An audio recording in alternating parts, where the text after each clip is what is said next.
Pump the clutch, hit the gas. Rally Radio, where the fast life meets the fast lane. Yeah. You're now tuned into Bars and Hoops Radio. Yeah. The world of hip-hop and sports live. Dropping the clutch and then I hit the gas. Wheels screeching, tires burning, I'm flying past. Gotta get home quick, don't wanna miss the class. They schooling you on whips and how to make them fast. Talking about everything from cars to planes. What's hot, what's next, and how to flip the game. They talk in my language, we speak the same. That whip talk complex, but yet they keep it plain. From the news, the interviews, they keep it cool. They give reviews, everything from parts to tools. Can't lose, come to whips, they not no fools. Don't miss the show, the start time is noon. The bearded one, S.I Shawn, they crazy though. You can't miss it, tune in to Rally Radio. Where the fast life meets the fast lane.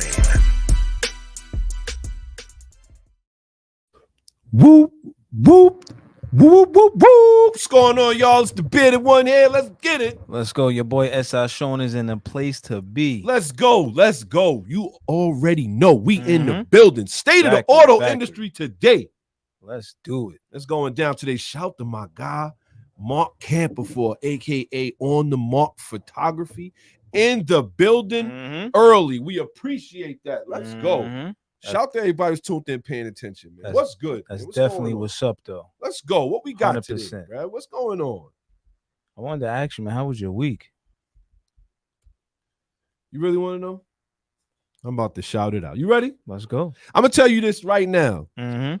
If I had a week like the auto industry did, sheesh. Bombs over Baghdad. Let me not say that over air because you already know it's getting crazy. Not like everybody ain't out there warring already, but bombs over Baghdad, it would have went crazy, man. I'm telling you, I see a lot of things going on that I just don't understand. And we're going to talk about all of it today. Can't agree with it. 4-door Mustang. Chinese vehicle tariffs. That's very important right there because we spoke about it before about what was going on with that, man. 100%. Shout out to everybody who's tuned in, paying attention. Appreciate y'all early, man. Let's go. You already know what it is, man. You know where to find us. Saturdays, 12 noon. YouTube at Gutterball Rally. Facebook at Gutterball Rally. Sir. Yes, Bars sir. and Hoops Radio, 12 noon to 2 p.m. That's what we shooting for today. Shout out to everybody who's tuned in, paying attention, man. We appreciate y'all early, man. My week was crazy, man. Yeah. Seen a lot of wicked things, man. It's a lot of wicked things going on in this world. Yeah, man. 100%. A lot of real 100%. evil individuals out here with a lot of power doing whatever they want to do. That is true. And I think, and that right there is a big problem. It's a big problem, yo. It's a big problem. And you know what? Not to say that people who get their money don't earn it or deserve it. Yeah. But at the same time, man, I'm going to tell you, it's some evil individuals, man. And let me tell you, this is why you got to rear your kids right, because next thing you know, they somebody's victim instead of being the champion or whatever they want to do. They somebody else's victim, bro. Damn, that's interesting. You ain't lying about that, though. That's the truth. Somebody else's victim, man. I seen a lot of things this week. You got a lot of young kids out here getting shot with pistols and all of that. And I'm like, they're young kids. You know what I mean? I don't want to go off on too much of a tangent because, you know, we an automotive show. What's going on, Hammond? She's in the building early. We appreciate you. Let's go. You know what I mean? It's a lot of things, a lot of evil things going on out here. I don't really want to speak on what we just saw in the video the other day. At the same time, that is atrocious and ridiculous. Shout to my guy, Aaron Roy. He's in the building early. It's ridiculous, man. You shouldn't, you know what I mean? That's the truth, though. You ain't lying. It was ridiculous. I can't stand. I can't unsee what I saw. You know what I mean? But it's crazy. Shout to, like I said, Mark Campbell. He's in the building, a.k.a. On the Mark Photography. We are in the building. Let's go. Let's go. It's definitely ridiculous, man. I'm telling you. Sad. On the Mark Photography. Shout to Hammond. Shout to Aaron Raw. Shout to my guy Sales. He's in the building early. We appreciate everybody. You already know what it is. It's a sad thing out here, though. It's a sad thing out here. And like I said, we're not going to go too crazy into it. There's a lot of things you got going in the automotive world as well. We're going to talk about it. Yeah, the automotive industry is just, it's like a roller coaster. It is. But it's not like at its peak. It's like at the low, you know, like the lowest part of the roller coaster. Facts. It's just hanging over there right now. Like it's just there. Right. We're not talking about the speed before the loop. Nah. You coming to the end of it. That's like, a fact. about to finish with it. Shout to him, and she said, "Dirty Diddy done." That's a fact. Oh, yeah, he's wilding. Yeah. I mean, you know, this is what happens, man. This is what happens, yo. We like sad part. We let them go. We give them this strength. You know what I'm saying? They feed. We let them feed, and that's what happens. That's a fact. That's a fact. That's a fact, man. It's some sad news. That's some sad business right there, man. But like I said, at the end of the day, there's so many things going on in the automotive community, automotive world. Yes, it is. The one thing we wanted to talk about, shout out to everybody who's tuned in, paying attention. We did want to get out here today. We did want to get outside today. Unfortunately, we're going to have to postpone because it's going to rain. It's supposed to rain out here. And the worst thing we could do is have another speed and greet in the rain. Yeah. It's like it always happens to us. Yeah, you know, it is what it is. So, you know, we can't predict the weather. Yes, we can. You know. There's people out here who do that, man. Say yes, we can. Apparently, we cannot. You know what I'm saying? You know, and it's all right though, because you know, most of us, you know, we're not really into driving in the inclement weather. Listen, it's all right. You know what I'm saying? We don't put nobody at jeopardy. It's all good though. You know what I'm saying? Because you know, we put it out there. We told y'all, check your tires, your wipers, you know, make sure the whip is in order. So I am at Green Acres tomorrow, though. Yes. Shout to Mark Camper for. Okay. Yes, we are at Green Acres tomorrow. Reason being is because Rick's magazine is gonna be popping. And we're going to be out there, too. We got a couple things we want to be doing out there. We just want to see what's going on. Like I said, we wanted to have the speed and greet tonight. But you know how it goes. Shout to Sales. He said, I got scuba gear. I can hang out in the rain. Let's go. Man, get somebody down. Let's go. I hear that. At the end of the day, it's going to be an atrocious day. It's supposed to be. I'm going to be mad if it don't rain, personally. But they said it's going to rain. I'm like, I don't want to put plans out there like that. And this is what might happen. So factory. Definitely don't want to do that. But shout to everybody who's tuned in, paying attention. You already know how we get down. We about to jump right into the show. Definitely got some things going on out here. Like I said, Ontario wants to ban thieves from driving for life. I find that, yes. Man, that's interesting on how they going. I can't stand thieves and I can't stand rapists. Damn, sheesh. They both steal something. They like the one and the same, if you ask me. Yes. Factory. What? Same, son. Yeah. Same thing. Can't stand either one of them. No, not at all. Not at all. Especially when it comes to that abuse. It's like I can't get away from it. I can't unsee it. Yeah. I really don't want to talk about it. Yeah. I won't. I'm gonna leave it. We're gonna leave it alone. I really don't. I don't like it, but we're not gonna talk about it. But in the meantime, we got a lot of different things going on, man. How was everything over there with you, kid? You want to give me any shout outs? Let's go. Yeah, I want to shout out to everybody who's been rocking with us, man. Like, we really appreciate that. Don't forget to, keep spreading the word. And man, take care of yourselves out there. That's a fact. You know what I'm saying? Oh, shout to Mark. He said, hopefully I meet you guys. I registered my pink Malibu for the show, so I'll park up. But I have a photo shoot upstate, so I won't be there in the afternoon. Damn. You know what? We definitely gonna show up. Hopefully we do run into you. I'm gonna definitely go live, or we at least gonna put it up there on our social media pages. What time we get out there? I'm trying to get out there early. It's not far from the house at all, and I want to see the rolling. I want to see what it looked like when guys are rolling in, because there's gonna be a couple cars there. Shout out to my guy Kurt, aka Slow No Mo. Okay, he in the building too. He gonna be there. Let's go. Shout out to my guy Kurt, man. Let's go, Kurt. That's what it is. With that being said, man, we're going to jump right into the show. Let's make it happen. I do have, however, a little bit of premature understeer here. Okay. Little bit of premature understeer here. That sounds wild. But yeah, crazy. That sounds really spicy. Pause. That was crazy. But you got a lot, like, this is something that I just won't understand. And we're gonna talk about this. We're gonna be calling this. This is what we're gonna set it off with. And not for nothing, y'all gotta tell me how y'all feel about this. A Prius sets an autonomous cannonball run record with AI driving assistant. Wow. Let's get we just gonna get into this. Like I said, like I like to get into some of these early stories, because when we start talking, we're gonna talk about this may fall to the wayside, and I want to make sure we talk about. I don't know how you just said something relatively interesting. It's a cannonball run usually involves triple digit speeds, but the most recent record-setting run didn't. A new benchmark for autonomous driving has been set for both the Cannonball and Spanish Trail. The autonomous, now referred to as semi-autonomous cannonball record, has been broken. A Spanish trail autonomous record was also established. Both were done in the Toyota Prius.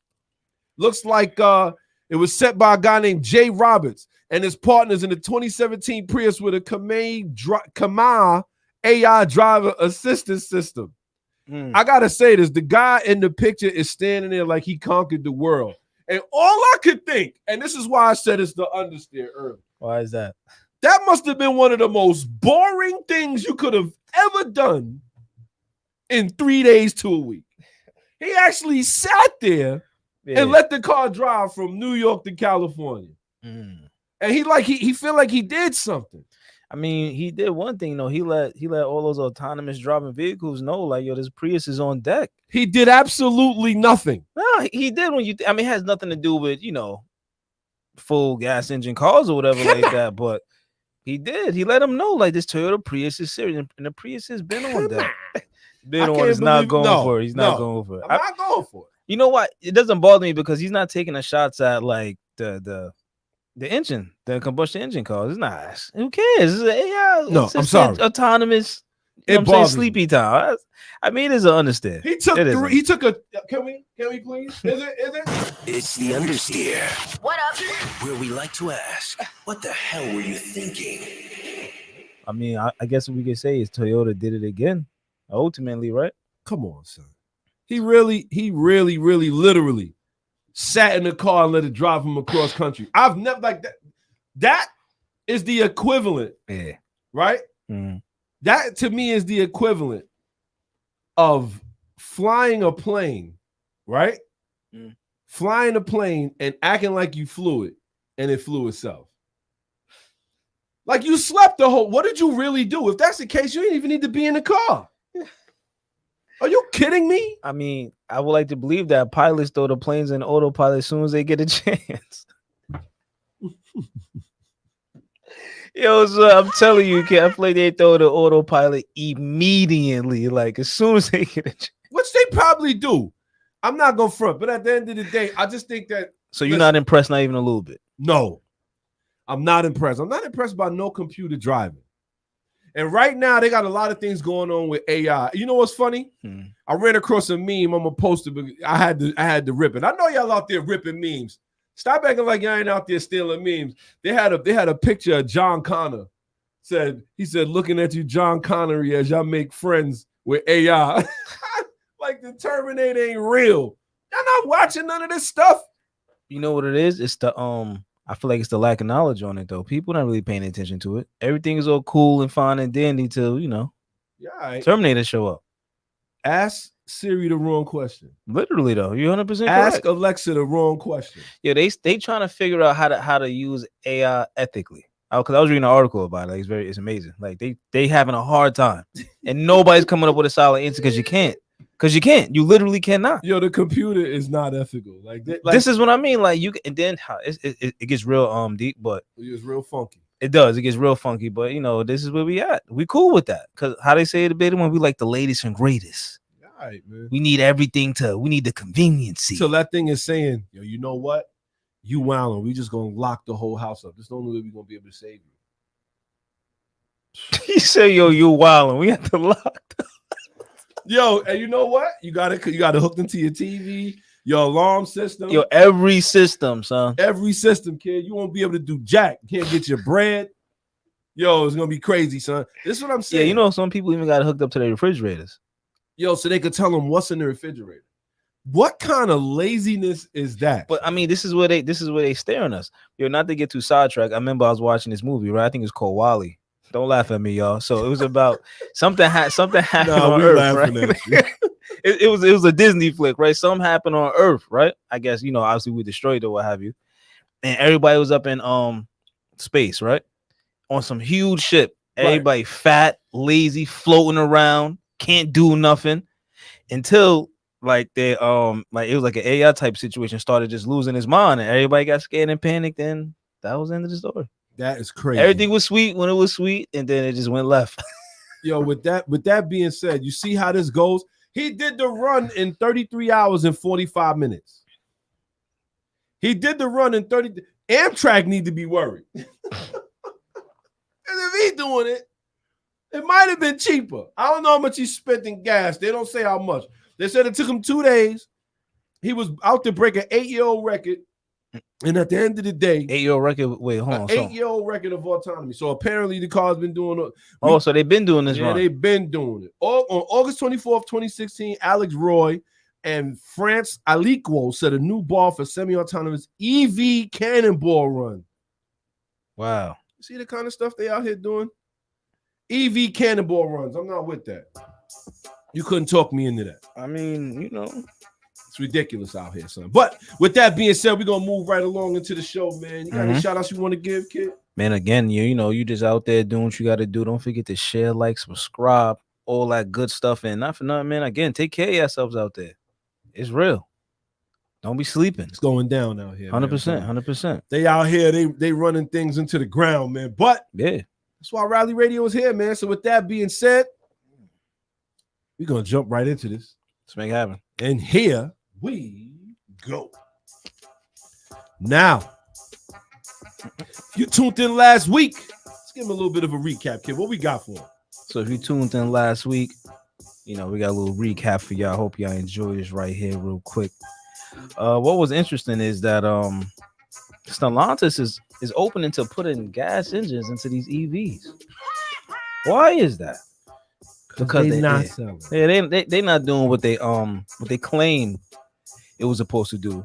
And also a bit on made sense last week too. He was saying how when everybody got bailed out during that time in around 2008, 2007, it might have been a side deal going on. Like, yo, listen, y'all, when we do this for y'all gonna have to. Oh, you hear me?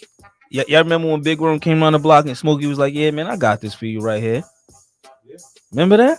He turned the 20 over 4 times. He said, "Stop playing with me, man."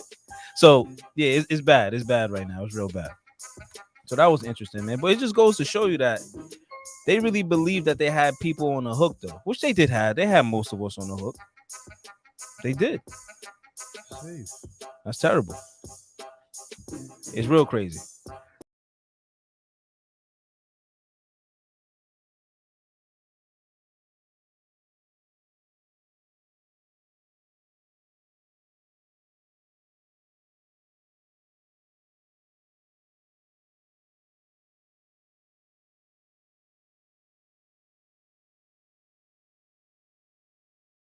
Yo, the camera just came out for a little minute. We apologize. We right back.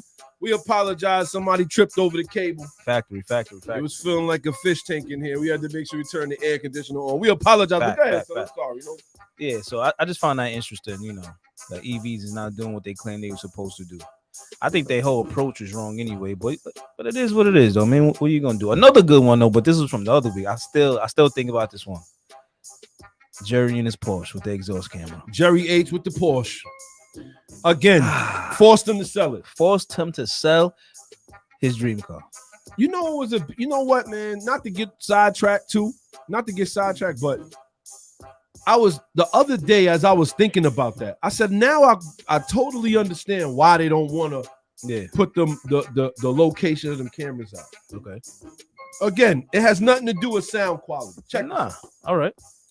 One of the reasons the reason why they don't want to tell you where these sound cameras and these exhaust cameras are is because of how expensive they are. They're $35,000 a camera. I didn't know that. I did a little bit of research on these cameras. They're $35,000 a camera. They have about 10 to 15 mics on them at a time, right? So obviously the city couldn't blow that much money on something that's just going to be a deterrent.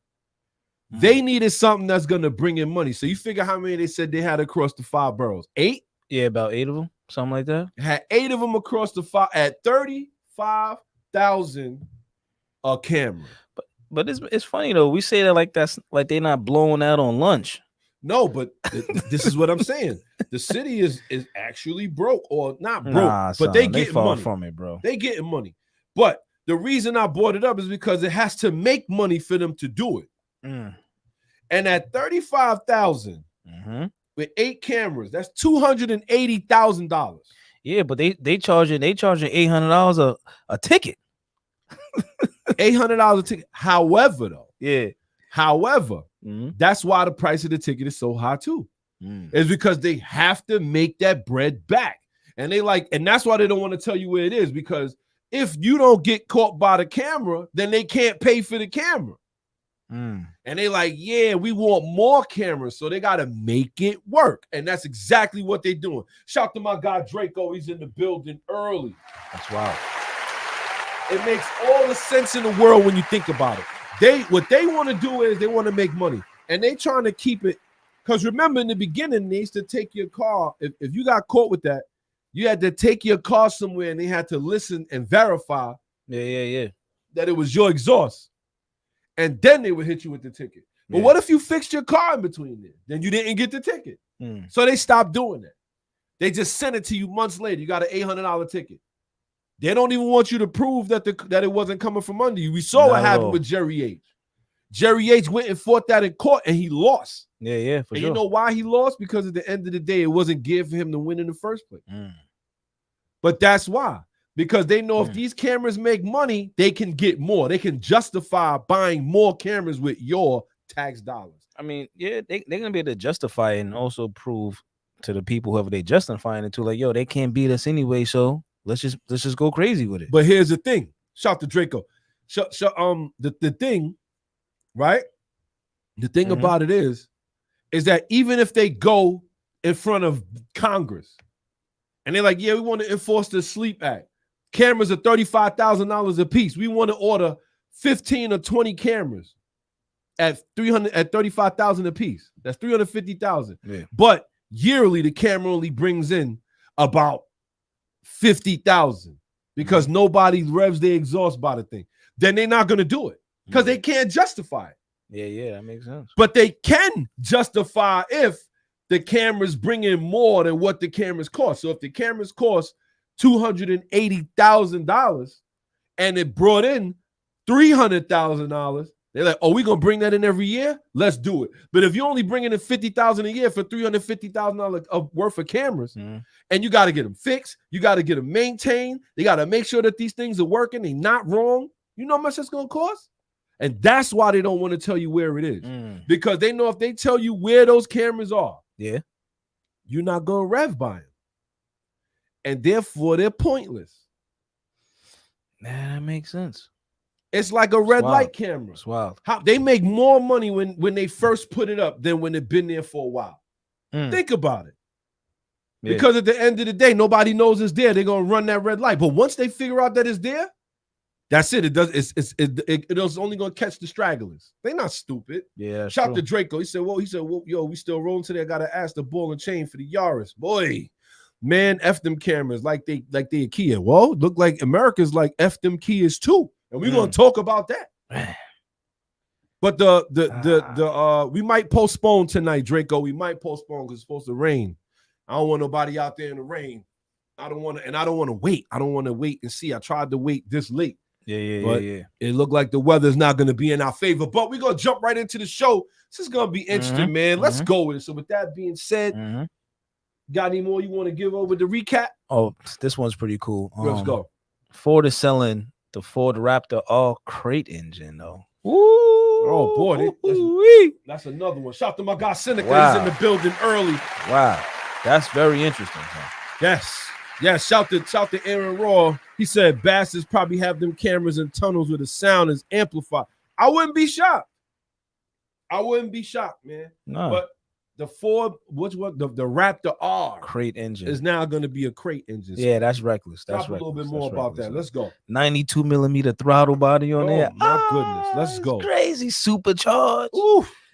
Oh man, son, it's something about that. You know what I'm saying? That's just amazing. Like, well, but it does cost upwards of 30K. Sounds about 35.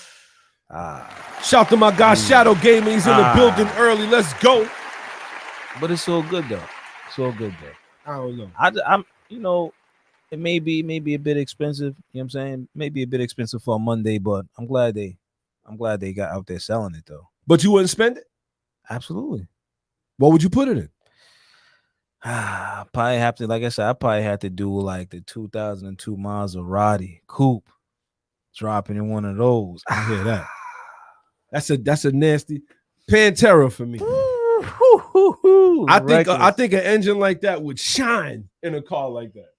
In the Pantera. But that's why I don't have it. You already know, because I would definitely do it. Shout out to everybody who's tuned in, paying attention. We're going to jump right into show now. Let's get it popping. Shout out to everybody who's tuned in, who's rocking with us. You already know what it is. With that being said, here we go. Let's go. Weekly Specs.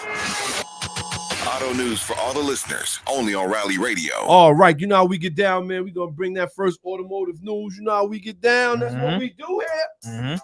We're going to jump right into it. Ontario wants to ban thieves from driving altogether. And I love this, actually.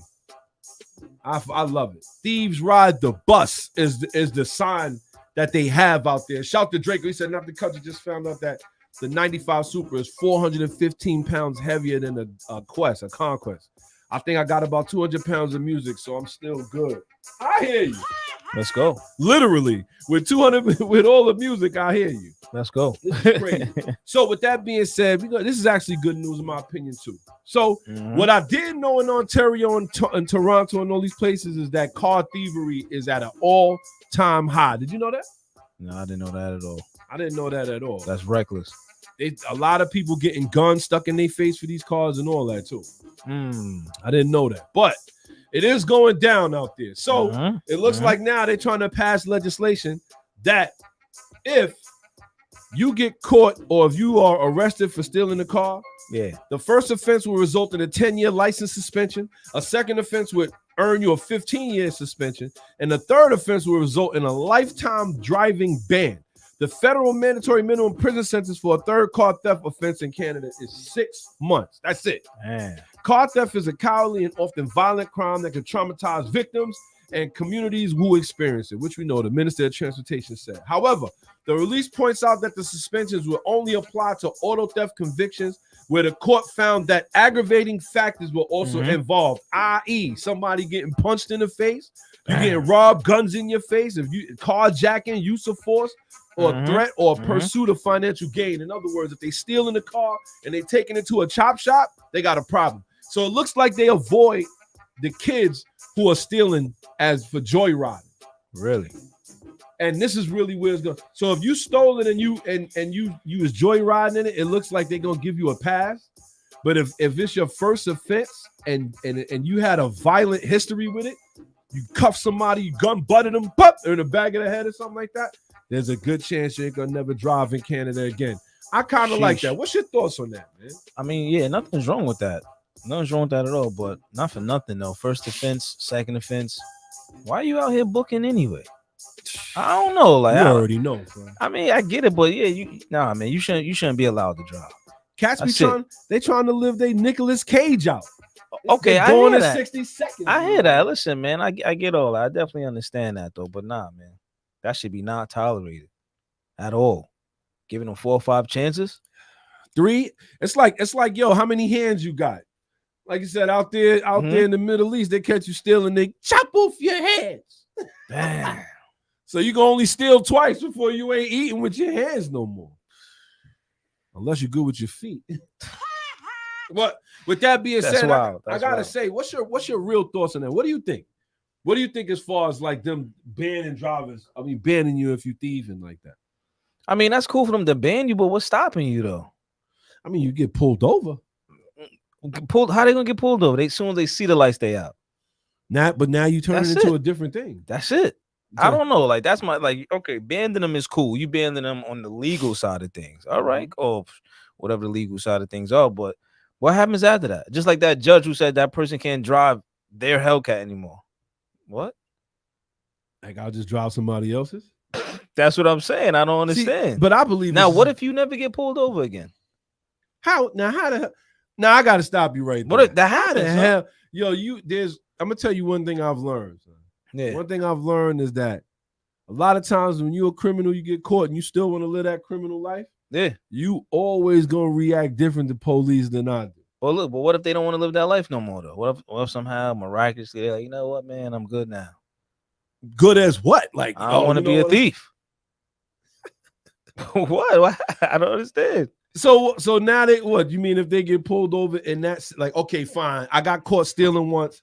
They ban my license. and now I got a wife and kids. I'm trying to be on the straight and narrow. Yeah. And it's been 8 years deep. I get pulled over and they tell me I'm not supposed to be driving. That's the brakes, my guy. Ain't nothing we can do about that. If that's the case, what you was doing thieving. And this is what I'm saying. A lot of these young cats don't understand this is going to be really hurting them. Shouting to my guy Reeps. He's in the building early. Said, what's good, gents? Reeps tapped in from the workshop. Shout to my guy Reeps, man. He was out there actually building the engine last night. Of course. Building the engine, gapping the rings. Nice. I don't even want to put out his whole, he got a whole what I like to call formula. So I don't want to put out his formula, but he was explaining it to me yesterday, and I was just explaining to him, like, I never built an engine. Okay. I could say I've taken pieces off. I've taken the engine apart. Yeah. I've never trusted myself to build an engine, performance-wise. Take cams out, put cams back, because I feel like those are the kind of things. Like now, I'm doing that. I don't have nobody to blame if it breaks. And that, of all things, upsets me. If I'm doing an oil change and I forgot to put in a certain amount of oil, I could fix it. Or if it's something I did, I don't get too upset. Okay. But if I'm paying you to do work to my car, to my beloved car, and you screw it up, yeah, now we got a problem. So I never want to get into things where it's like, you know what? I'm gonna break it. I was just telling them I got a B series engine that's I got a fully built block at home, and I was like, I'm not putting this B series engine in anything. I just got the block, no head. Pause. That was crazy. But I said I was gonna take it and build it just off GP, just to do it. You know what I mean? Yeah. But I was like, shout to my guy Reeps, man. Let's he go. Was out there, kid. He was out there late too. Yeah, that's it, man. He was out there late. Shout to him, man. So, with that being said, man, I gotta say, man, cut their hands off. I don't care. Yeah, I don't care. I really don't.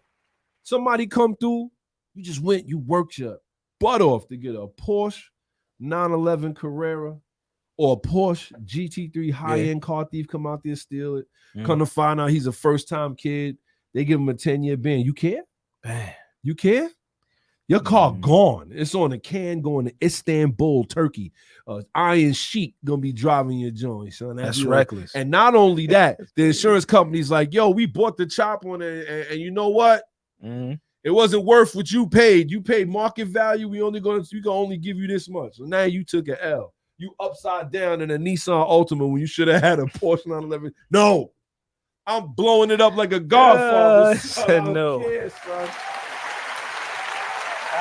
You're right. 100%. I don't care, that's wild, bro. Absolutely wild. That's wild. Shout to Drake. He said that whole push rods and rockets intimidate me still. I will watch horsepower TV. Like, how the heck? I can't front, man. Even when it comes down to engine building, like, I am impressed when I see somebody really, really build an engine, because at all the shows I've ever watched, all the people shout to my guy Colin.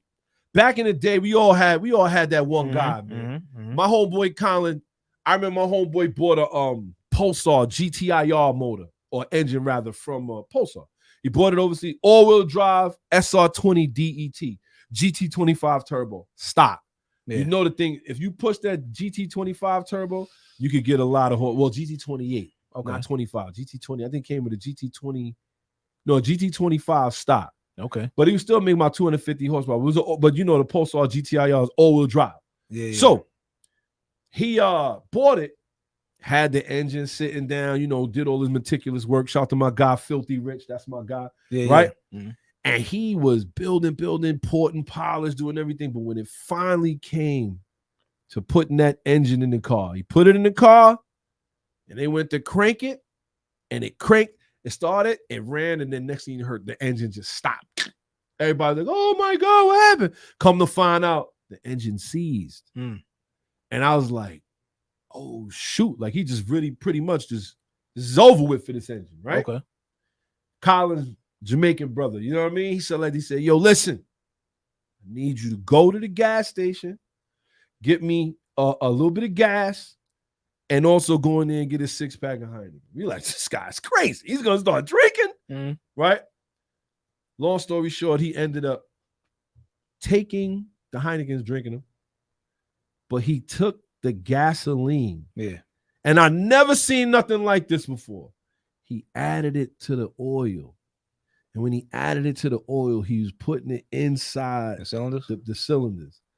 And little by little, he was like, crank it. They cranking it, cylinder wall, or they was cranking the crank, cylinder wall go up. He kept dropping it until the joint came right back. No cylinder wall scarring, no nothing. And I was like, how the hell do you know how to do that? Like, how many times was you in that situation where you was able to do that? Yeah. That's interesting. This is what I'm saying. Like, at the end of the day, that I've seen that, to me, was a trick all in itself. And you know, all he did was build engines. All he did, don't matter what it is.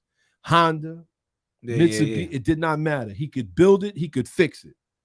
And even now, when he left from up here, he went to Florida and was doing a lot of swaps on the E36 body or whatever, swapping 2 J's and everything. Swapping 2 J's and everything. Shout to my guy, Josh Spalding. He's in the building early. Shout to Draco. He said, I do my best work drinking an a la Caribbean mechanic. But right I just found it interesting. And we also going to talk about that too. Shout to my guy Reeps, man. He said nothing special to the motor. Stock everything, LS3 stock, cam bottom, and intake, just gap the rings. When it's done, I'll be willing to test a few other cars. Let's go. Here go Reeps choosing violence again. Yeah, that's We it. Go the other way with that. But like I said, it's just very interesting. When I see people really, really take the time to build an engine, that is not something you just do. Yeah. To me, that is not something that you just say, hey, you know what, I'm just going to build this in, because a lot of people need that engine. Yeah. You build it, unless you got a spare one that you sit into the side. And like I said, I have one. I have a block. I looked at the block. I just never, ever built an engine. You? I mean, when I was in school, I had the opportunity to take one apart and put it back together. It was pretty cool. Yeah? Yeah, it ran and all that. Yeah, absolutely. It was cool. My thing is with it is like, if you could take your time on it, then you should be relatively all right.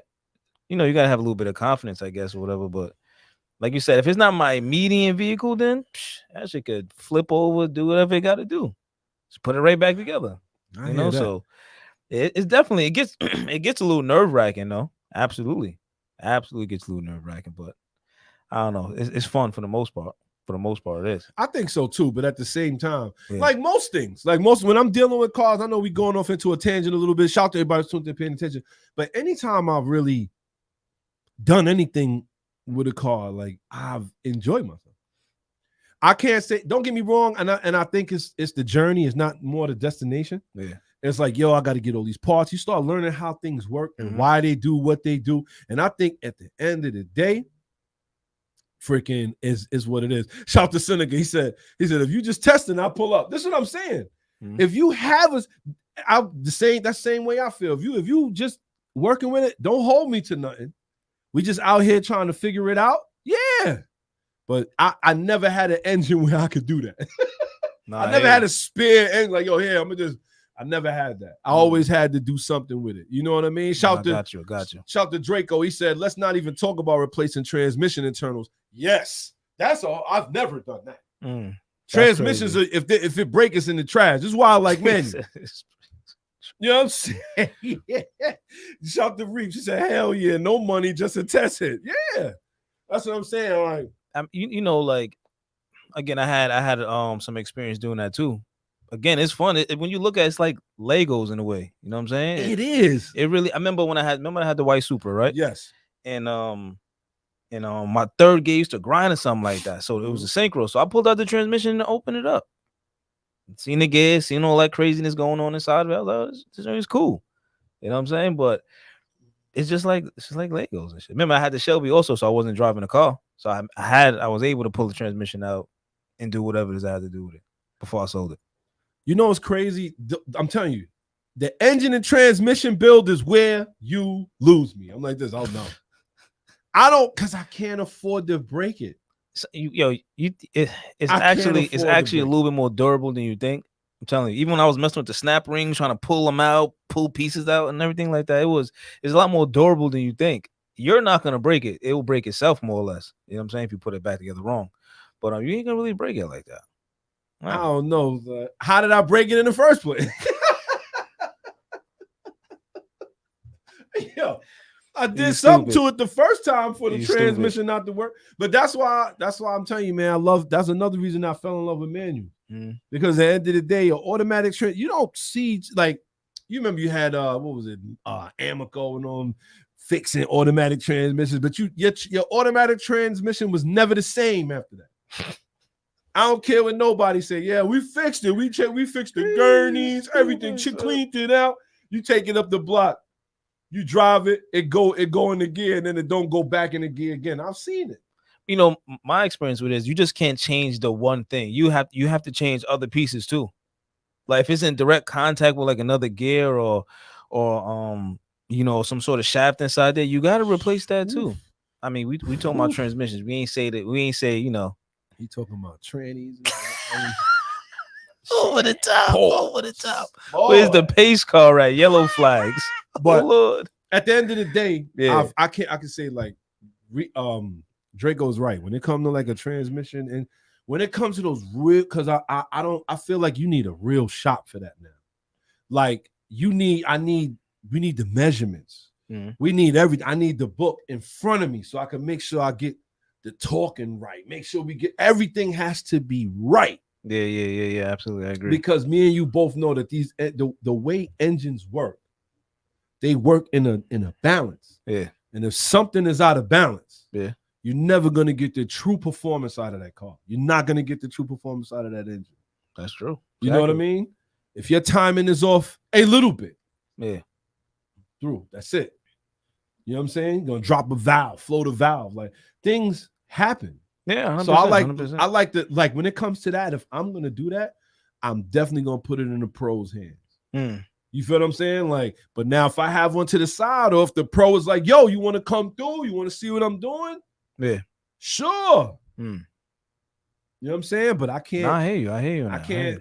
That right there, I'll be like, yo, I'll be mad at myself that I broke the engine. I hear that. I'm slightly different with that subject. Slightly different. Like I'm gonna, if I got the time and the space, I'm gonna go at it. And again, and it's not the immediate car I need right now, then yeah, why not? Well, see, that's the difference. It was always the car I needed. Yeah, see, that's that. It was always the car I needed. That becomes a little, you know, that's a little shaky. That a little shaky, right? Can't race the car you drive to work. Can't do it. You get out there, don't start. You gotta go to work.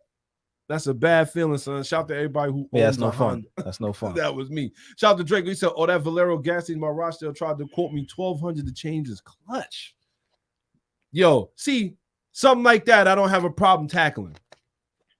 Clutch, brakes, stuff like you know, putting on suspension. I don't have a problem tackling that. You feel what I'm saying? Because I feel like at the end of the day, I trust myself more with those things. But I feel like you even need special tools. Yeah, to really be working on a transmission, like to really be putting the gearing into place with. I don't have them. I don't have them. But that's one of the reasons why I love YouTube, man. Shout out to everybody in YouTube world. Don't forget, man. Don't forget. If you're not paying attention at the bottom, we do have YouTube at Gutterball Rally on this side over here. I know y'all see it. Shout out to everybody who's out there paying attention. We appreciate y'all. Don't forget, drop a like, drop a comment. Subscribe, share. We got some other things going to be popping off, but we're going to jump right into this next segment right here. Let's go. Got a lot of things going on right here. It looks like Lamborghini is releasing its greatest hits on wax. That is hilarious. Really? Yes. So apparently it looks like Lamborghini is going to be, they got a couple things going on. One, you'll need to buy the special edition turntable that Lamborghini has created in collaboration with Techniques. For those that don't know Techniques, that means you've been under a rock and you ain't part of hip hop. The Technique 1200 is by far the first and best turntable setup that you could buy. Any DJ worth their salt had Technique 1200. But it looks like Lamborghini has came out with their own Technique. Their own with a collaboration with Technique, has came out with their own turntable, and they have a vinyl record of recordings of famous Lamborghini V12 engines for the Miura all the way to the Revuelto. That's crazy. Interesting. You know what I find crazy about that? That is crazy in itself that they believe that it's going to sell out, and it should. You know how collector's item that should be? Sure, absolutely. You know, if you got people, I guess, buying Lamborghinis or whatever like that, why they not gonna buy that? Just to say, yo, I got a Lamborghini. You say it's a turntable type of deal. It got the bull all in it. Yeah. Pause. It got the Lamborghini logo all in the middle of it. It's called the it's a special edition Technique SL 1200 MK7 model. Okay. It looks like it's gonna cost around $1,100. The turntable is $1,100. That's crazy. But it's what it is, man. Shout out to Drake. He said 12. He said, but how much they charging? $1,200. And he said there'll be some hipster that'll buy it. That's a fact. Oh, 1,200 is not too shabby, I guess. So yeah, I guess it's gonna be able to get, you know, I guess bored a little faster. Absolutely. I mean, at the end of the day, yeah. If you're in the turntables or if you have a Lamborghini, you're gonna copy, just like you said. Sure. Now, this next bit of news we got is real interesting right here. Ford's chief design officer resigns after 3 years. I know you're gonna get a kick out of this. That's why we're gonna stop the music, because this guy's only been there for 3 years and he was responsible for the S650 bill. And I know it's an ugly car. I mean, it is ugly, but it's 6-speed, and you know they still trying to do something, which is okay. You know, here he see you copying. He copying. I'm not copying because if you ever notice, right, whenever you get a chance, take a look at the new M4 on the inside, right, and then do yourself a favor, go take a look at the new like 650, like Dark Horse on the inside of the interior. It's damn near the same thing. Same thing. In other words, it's the same thing. Even the silhouettes of the cars are the same thing. It's okay. Listen, I'm not saying it like it's. I find it very interesting. Like, how they got the damn near the same type of interior, like from the vents. I'm referring to like the vents, the whole dashboard, the double TVs you got on the dashboard. Now they got rid of the gauges in the Mustang, at least in the Dark Horse, at least. You know, but He's fibbing, y'all. Just a little while ago, I'm still not into it. Listen, no. I'm still not into it. But since that it could come with a 6-speed manual, it's okay, I guess. It gets a pass. Yo, get a pass. You know what? We're gonna rewind a little bit to the last show.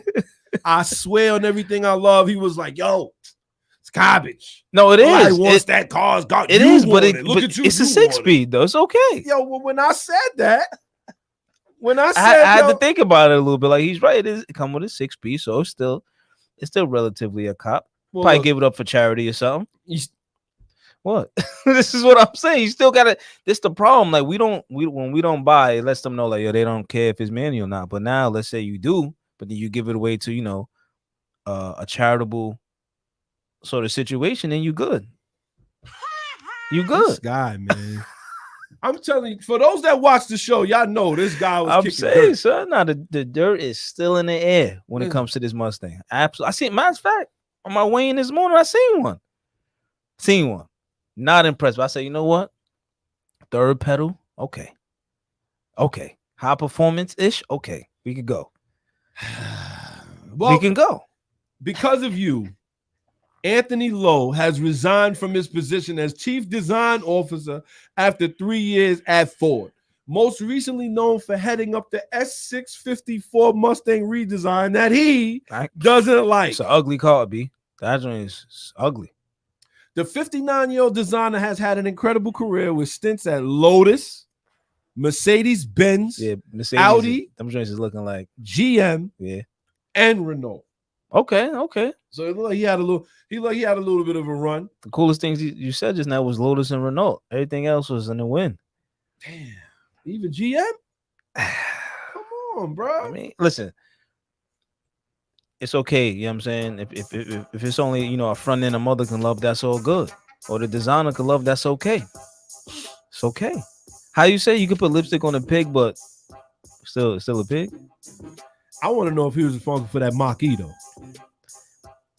He probably was. Oh no. that's a knock. I mean, listen, you know. That is a knock.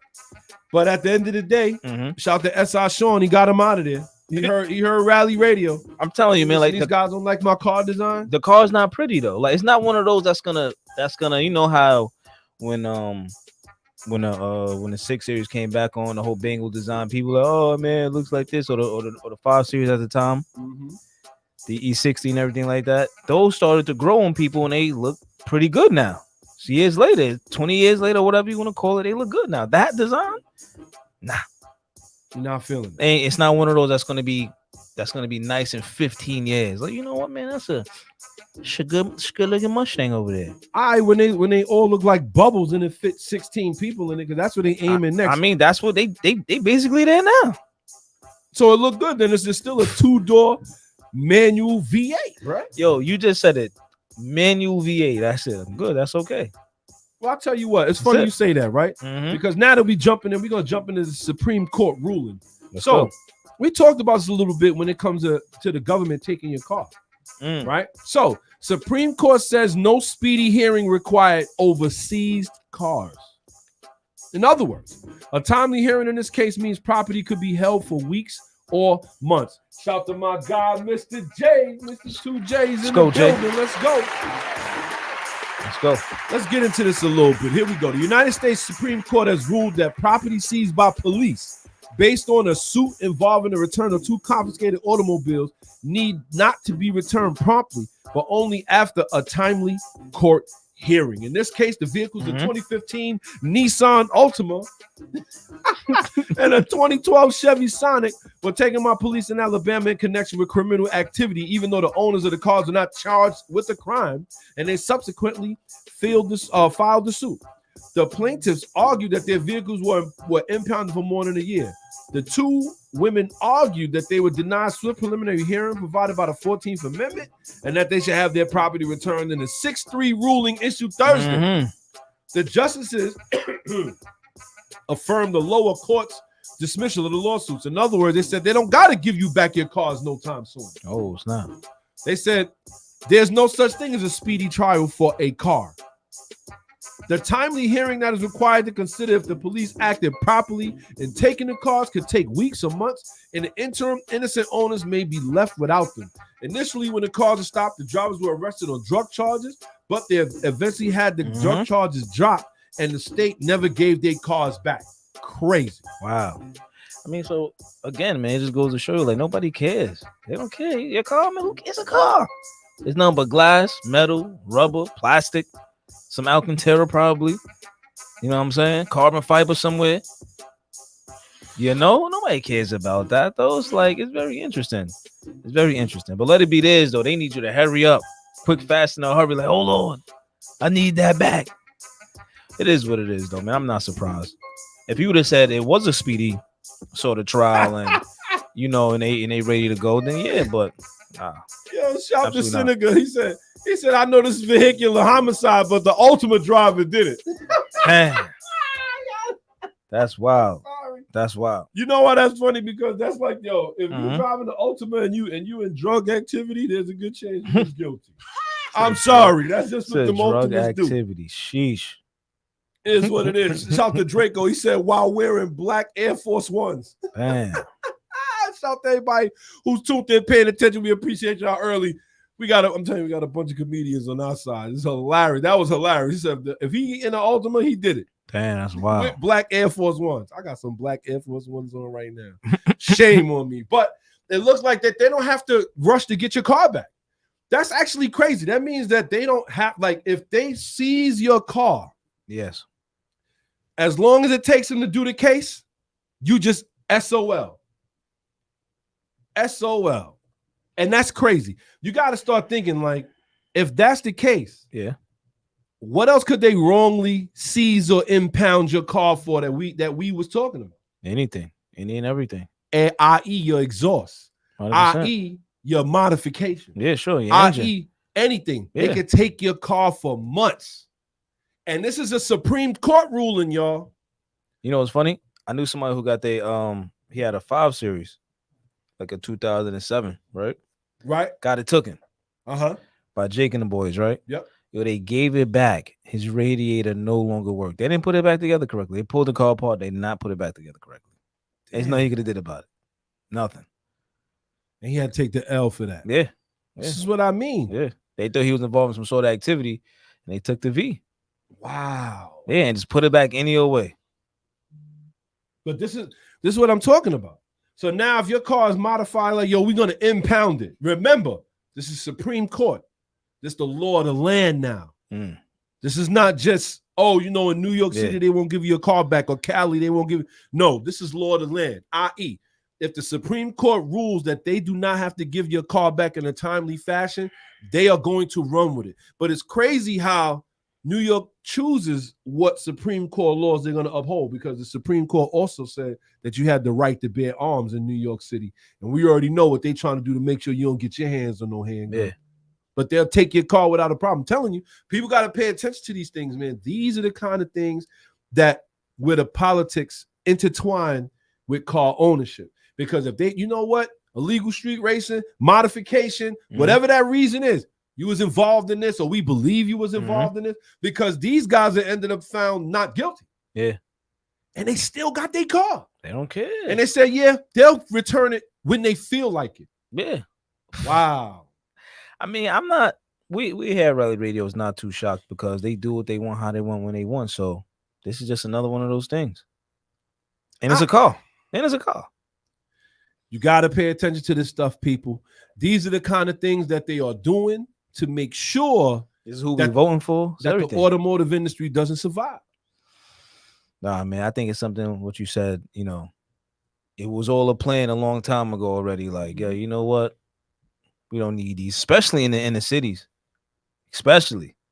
So, yep, they're going to do what they will. Yep, this is what I'm saying. They're going to do what they will. Shout to Draco. He said, oh, yes, appointment, $400 to get your CC. To get your hurry up, fellas, before they try to. Oh, you mean you conceal carry? Shout out to Reeps.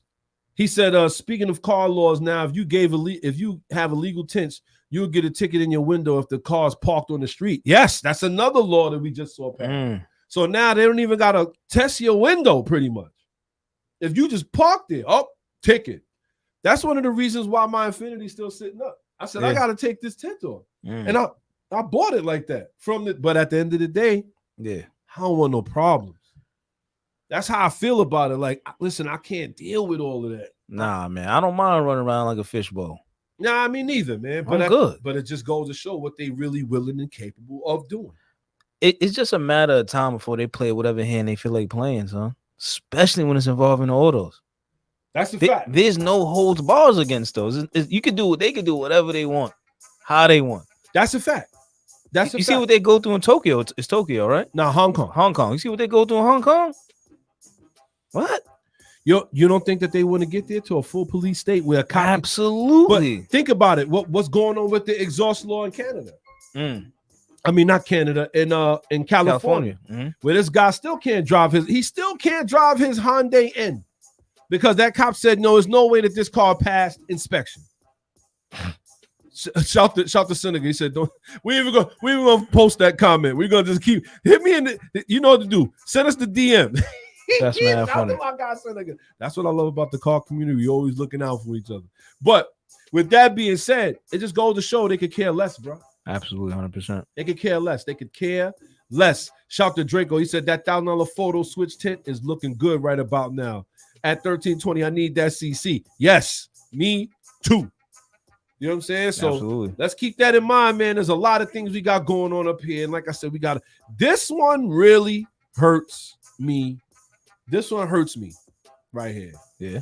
Tim Kuniskis steps down as Dodge and Ram CEO. I mean, are we surprised? Remember when they were trying to switch him off anyway to run the whole Ram situation? He was like, "Nah, I'm good. I don't want to do this." No, he did. He did it for a little while, but it wasn't something he was dying to do. So I'm not surprised. This is only a matter of time, man. I gotta say, at the end of the day, I forgot you're a Dodge fanatic. You like the Banshees and all this other stuff. Carry on. I hear you. You know, this guy's real it's all funny, good. Man. No, I hear you. I understand. So what's your favorite? Let's no. Now we jump. Yeah, let's go. What's your favorite? Kia Souls, Voltron's foot.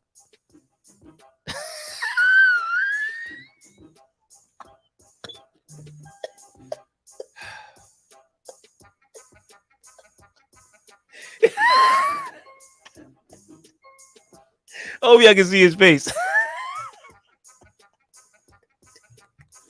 All right. With that being said, we're gonna move forward. We're gonna move forward because this is shout to Drake. He said that's where they got Ken Kniff from Connecticut.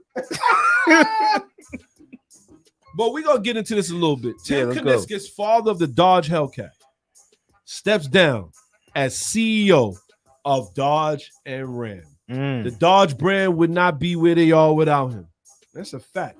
Tim Kniskis is retiring as CEO of Ram and Dodge after 32 years with the company. Christine Fuel will be the new Ram CEO, while Matt McClure takes the helm at Dodge effective June 1st. Kniskis spent time with multiple brands in the Stellantis portfolio during his tenure. Tim Kniskis, CEO of the Ram and Dodge brands, has announced his retirement after 32 years of working for Stellantis. Starting as a trainee, Kniskis worked his way through the ranks during the time that saw his parent company merge 3 different times. He held leadership positions at Fiat, Jeep, Maserati, Alfa Romeo before landing at Dodge and Ram. He will be succeeded by Christine Fuel as Ram CEO and Matt McClure. We talked about that. But he said, I'll take this opportunity to warmly thank Tim for his passion. This is Dodge talking to him. Commitment and contributions to Stellantis and in defining the vision of the future electrified Ram and Dodge brands. I wish him well in his retirement.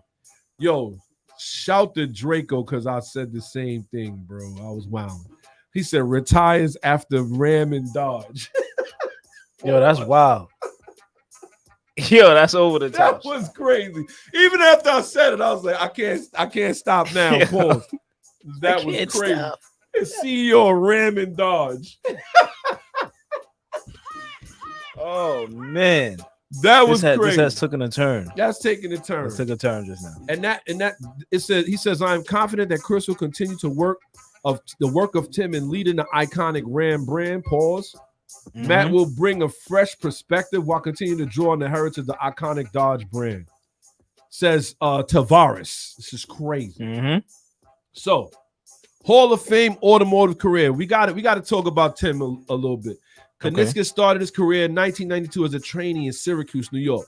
It wasn't until 2009 that he earned his first director position as Chrysler brand market director. In 2011, he became head of the Fiat brand in North America after Fiat sought out an ownership stake in Chrysler Group that would be completed in 2014. His most successful period started in 2013 as he became the head of Dodge and SRT brands, and more recently as the head of Ram. Pause. Kniskis took the aging Challenger and Charger platforms and turned them into performance powerhouses with the debut of the Hellcat lineup. He built on that success with the introduction of the Red Eye, Demon, Superstock, and utterly insane Demon 170 models. He was a true Dodge enthusiast. If you've ever listened to Tim Kniskis do any kind of announcement for any car, he always knew the brand. He always knew the brand. When it came to the power pages and the direct connection, he knew that took place in the 60s. Nobody else up there would have known that. He'd been with Dodge themselves for 32 years. And I mean, the man worked his way up. Can we one time? Yeah. This man gets a round of applause. That's a fact. Round of applause for Tim Kniskis, man. And not for nothing, when he saw that Dodge was in trouble, he brought forth the Hellcat. He was truly the guys we talk about with the tires around their heads, late night in the shop. With the EVs too, right? No, he didn't command that. What do you mean he ain't command that?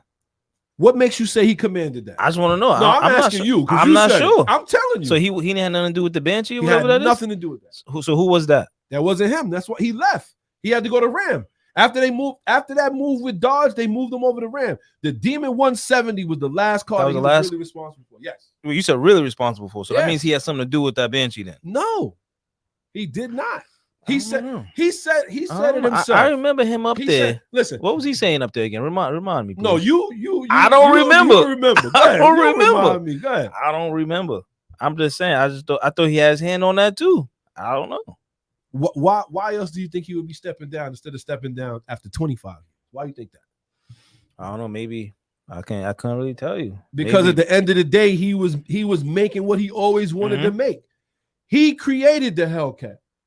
Before that, nobody feared a SRT. Nobody, it was like this, yeah, we buying it. We got the SRTs in the hood. But at the end of the day, he had to do a lot of work to them.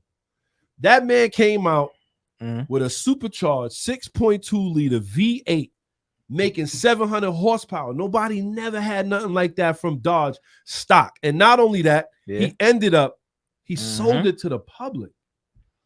That's true. He is the father of the Dodge Challenger Charger Hellcat community. So all these other guys that you see driving around, you see them driving around with Charger Hellcats, Challenger Hellcats, they have him to thank for that. And at one point, Dodge ended up being the most highest selling muscle car. They beat out Ford, they beat out Chevy. Yeah. If it wasn't for a long time, but he did it. Shout to Tim Kniske. One of my favorite people. And you know what? Not only that, when you think about the marketing that they did, the commercials, all of the different things they did to make sure that these Dodge Hellcats stayed on top of the game. They had it, you and me both admitted it, they had it locked down with American Muscle for a long time. He ended this game. When they got into the party, he ended it. Yeah. Because before that, what did you have? They had the Cadillac CTS-V. Yeah. What else you had? What did GM have at the time? They wasn't they running around with those G8s? Come on, G8s? Pontiac G8s. Yeah. He ended it. He said, not only am I going to give them an American car with power, I'm going to give them real power. He even made it manual. He even had manual options. Yeah, that's accurate. Definitely accurate. You got to get that man his props. You got to get that man his props, son. Absolutely, 100%. He definitely did his thing with that. Got to get that man his props. He definitely did his thing with that. The fact is that once Dodge was no longer, once there was no more Chrysler brand, once they was like, you know what, once they moved SRT to its own thing, and then they abolished it, they got rid of all of those mechanics, and they brought in Tavares, and they went under the Stellantis, under the Stellantis umbrella. His time was numbered, and we knew that. And even he said it. He said the only thing that kept us going was the fact that when Trump was in office, he pushed back the EPA long enough for them to continue making V8s and Hellcats and super stocks and Dodge Demons. He said if it wasn't for him pushing back the EPA for that little bit of time, it'd never happen. It'd never happen because they was already moving on them, like we said last week. Yeah. For cash, for clunkers, they was moving on them already. They said, yo, that stuff gotta go. And you know what? He created it. He was a true enthusiast. The 2010s is something of a golden age for enthusiasts, especially if you love Dodge. You had the Scat Pack and Hellcat models. You had so many different types of Dodge V8s that you could get. The Dodge Daytona, Charger Daytona. You had so many Scat Pack, and they let you build a T. Then at the end, they let you build one to whatever spec you wanted. They let you unlock it, he said. Yeah. They let you want the purple with gold calipers? We can do that. You got to give him his props, son. At the end of the day, you don't see that no more. No, you don't. But I still wonder why they never dropped the Charger with the 6-speed in it, though. Why is that? I think that's very interesting. Listen, that was the bean counters. He said, I need one of them. He got the Challenger. What can you say? The Challenger was manual. Yeah, but it also could get in the auto too. Right. This is the transition. This is the switch. Remember, this man, same drivetrain. He negotiated all of this stuff while they were collapsing on the brand. Think about that. It's very interesting. He did all of that, and it was collapsing on the brand. Oh, was they or was they not? So you saying that like he basically revolutionized the auto industry for a little while? Is that what you're trying to say? I didn't say revolutionized the auto industry at all. He revolutionized Dodge. Before these Hellcats came out and before all of this, where was them other Chargers at? People was looking for them. They was checking for them. Absolutely. They was getting destroyed at the strip. Stop. I don't know. They was getting how accurate that is. What? Yo, when those things came back out and whatever year that was, 2004 or whatever, 2005. They was getting destroyed. I don't know. First off, not too many people had the VA version. Let's be honest. I mean, a lot of cats wasn't even buying the SRTA version. They wasn't getting it. I don't know. I remember when them things came back out. It might not have been the SRT version, but people was copping. They copping, but was they manual? When the Challenger came out, sure. That Challenger was manual. Yeah, it was not. Yeah, they were. They were manual. When them Chargers came back out, the SRT versions or whatever. You may have to do the homework on that one, son. Telling you. You may have to do the homework on that one because if I'm not mistaken, it was not manual. You trying to tell me the SRT8s were not manual? Check. There's only one way to find out. I'm telling you. I've never seen somebody with an SRT8 that was like, yo, it's manual and they racing it. Straight up. He said it was manual and he's racing it. Let's go. And at the end of the day, see, this is what I mean. He sit here, he talk about vehicular treason and all that, and then look at what he turned around and do. The one guy that actually did something and made it happen for like, yeah, well, no, that's that cool. Was you. I'm down for it. I'm down for what he did. I think he personally revolutionized the auto industry. Nah, he talking wild. He did. No, he did. Son. He don't want to get that man. We got to get that man his flowers, God. 100%. Shout out to 100%, man. I see what you did, bro. I see what you did. That's why I say at the end of the day, man, you got to get that man his prop. He had to negotiate all of this while Dodge is trying to change the whole atmosphere. Because once Stellantis took them over, they was like, nah, we can't have all these V8s and all that stuff running. He still had. Then he turned around and gave him a Dodge Durango Hellcat. Okay. He turned around and gave them the Ram TRX. Yeah. Like this man was with it. Yeah. Now, no more Ram TRX. It's gone. V6 only. Dodge Challenger Hellcat. Wow, what's that? Dodge Challenger Hellcat, right? Those are gone. Charger Hellcat, gone. Durango, right now they're doing the power pages and all of that. But after that, it's gone. He powered all of that. He did his thing for the time he had. 100%. Can't take that from him. He powered all of that. Shout to him, man. I don't want to go on a tangent, but we can't. We got to give the legends. We got to give the legends they flowers, especially while they're here. And in my eyes, there's only one other CEO that I've seen tackle this electric vehicle thing and actually tackle it with some premise. Yeah. And that's going to be Toyota. That's it. The Akito Toyota. He's the only other one that went against him. Shout to him, man. With that being said, we're going to move right on, man. Y'all know how I get down, man. We talked about a couple things. We're going to move on to our next little segment right here. Let's get it popping. Let's go. It's Tech Talk with Pop the Bearded One and S.I Shawn. Let's go. So you already know how we get down here. Looks like we got a GR Corolla that actually got a money shift on and destroyed the whole car. That is crazy. That is crazy. $42,000 in damage. So you mean to tell me from a money shift alone, the car is total? That's what it seems like. The car is total? That's what it seems like, man. That's it. So it looks like what really happened, like what happens to everybody else. Okay. He went to shift from 4th to 5th and went from 4th to 3rd. Money, he redlined the GR Corolla. Supposedly he broke everything. Said that he started pushing the car. Yeah. And that's his fault, because at the end of the day, if you're gonna be pushing a car like that, you gotta make sure you know what you're doing. You gotta know, you know what I'm saying? So they said it has so much catastrophic it obliterated the engine, right? Toyota offered to cover the more than $32,000 repair bill, which is crazy. Most people won't even freaking cover that. You know what I mean? He said this is a point of contention for this latest victim of a money shift. His incident seems to be unintentional, and his vehicle basically still in the break-in period. The owners continue in talks with representatives. In other words, it seems like now he's like trying to go after Toyota. What Toyota got to do with you missing a shift? Should that be covered in your warranty? Missing shifts? Probably not. Probably. If you blew the engine, you blew it. That's funny. But yeah, it seems like he did more than just hurt the transmission. He destroyed the engine too, it seems like. No, he didn't just he didn't hurt the transmission. He blew the engine totally. He went. Wait, they said it was in the braking period. They said he went right over the right over the red line. And my thing is, right, even if you money shift like that, have you ever done that before?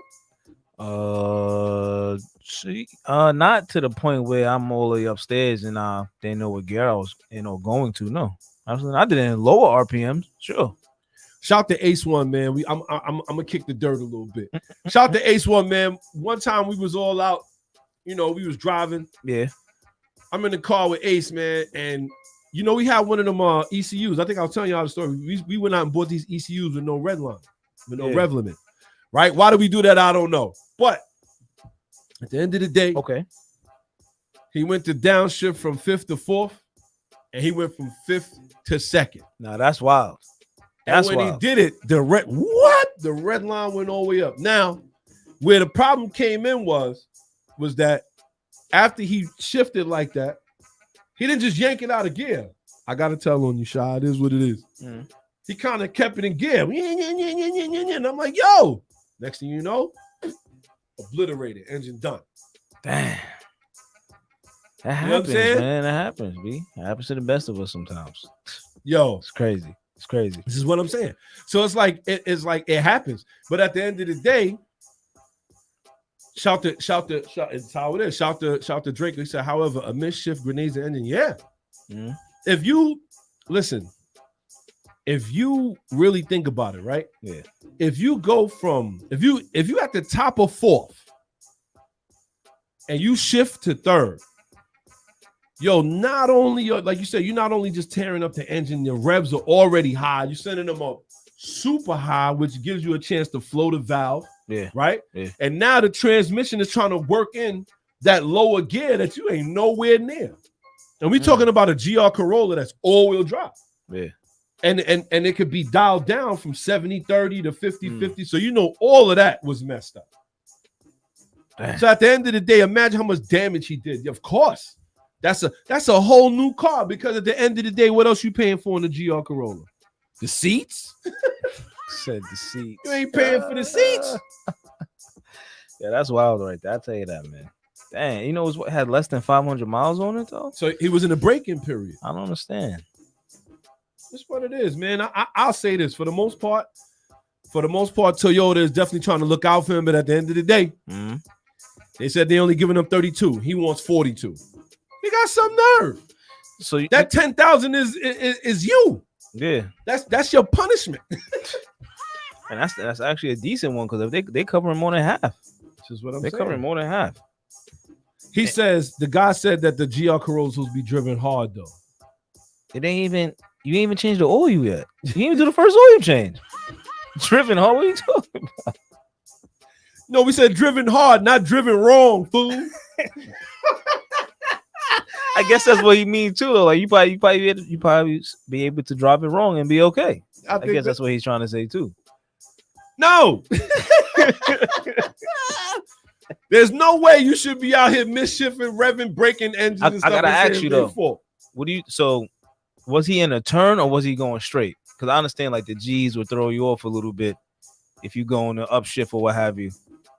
Nah. First off, he was going straight, but what kind of G's is going to throw you off like that? What are you doing? But that's what I mean. I'm trying to give him the benefit of that, because if you're going straight and you so happen to miss, he didn't even miss 5th. He went back to 3rd. He didn't even miss 5th. You know how it's like you going from 2nd to 3rd, but you missed 3rd to go to 5th or something like that. That's kind of, I understand that, but he didn't even go in the direction of 5th. So that's the confusing part. Obviously he don't know what he's doing. No, literally though, at that point you have to ask yourself, do I really know what I'm doing here? Because you don't. And then on top of that, you squeezing on it with 500 miles on it. The braking period is crazy. Like, you got to take care of the car, fool. Like, that's the whole point. But hold on, he's probably living on the premise how people say breaking in, how you plan on driving it. I know you don't heard that. I know we heard that plenty of times. Listen, no, I've heard it. I just never agree with it. And you know why? Wow. Because when I first bought my GSXR 750, right? Brand new, 0,000 miles. Oh, you got to break it in. The 1,000 miles got to be. Yeah. It can't go over 7,500 RPM. I said, okay.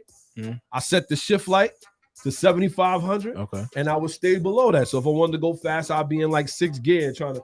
But at the end of the day, I did what I had to do to protect that engine because we all know your car ain't worth spit without an engine, bro. I'm sorry.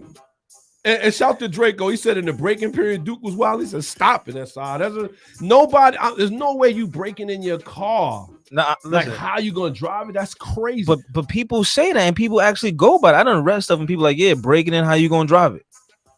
And I know I cannot be the only one who read that or read something of that nature. There's no way. No, 500 miles or more, miles or less. I've heard it, and when I hear people say stuff like that, I don't personally buy it. I think that's crazy. I would never. I think that's ridiculous. I would never, but it just goes to show maybe he thought that too. Come on, son. You say he was going for the gusto and missed. He didn't even go in the direction of fifth end, but under 500 miles. I don't know. And he was wild. I mean, maybe he believed in Toyota's engineering. I don't know. I mean, I believe in the engineering too, but I mean, it's something that you got to do on your part, though. You know what I'm saying? I remember one time just driving Grace, man. I had it in what's the name mode or whatever. Okay. I figure we call it. I just tried it. I said, let me give it a shot. Do it over to, you knock the shifter over. The plus or minus, no clutch, clutchless shifting. Yeah. And I took off from the light. Yeah. And I forgot that it was like it was like, yeah.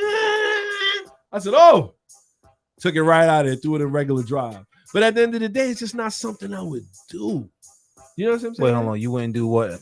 Like when I was driving Grace like that, I was like, I'll never go in this mode again. Why is that? Because it's pointless. It's pointless. After driving it, I was like, it shifts lazy. It's not like you feel a real, like you got something like a Porsche. You're gonna feel it. Even if you have what we call clutchless shifting. Yeah, a little bit. At the end of the day, you're gonna feel it. When you have the dual clutch technology, you're gonna feel it. When it goes in the gear, you know it. Ba-doom, ba-doom. I mean, that's not how the Infinity was, so I didn't see the point in it. Okay, I got you. I get where you're going. You know what I mean? So it's like, at the end of the day, it just wasn't worth it. But this guy right here, he just really tore the whole joint up, man. And I don't understand what he was thinking. Good luck with that, trying to get it fixed. Or you're just gonna be sitting on a paperweight, a $50,000 paperweight. Hope you didn't pay over sticker. Oh, he did that already. That is hilarious. We'll see, man. We got a whole nother one out here, and this one that we actually based the whole show on today. State of the auto industry. Ford Mustang, 4-door sedan. Let's go. What's your thoughts on a 4-door Mustang sedan? Jim Farley, the CEO of Ford, said that he feels like Farley is adamant that the Mustang Coupe will never go electric and will keep the V8 going as long as possible. Okay. He also hinted at having a 4-door sedan. He said that it has to have a V8 and it has to be manual. He said, but they're going to call it Mustang. What's your thoughts on that? I mean, I don't see how it could get any uglier.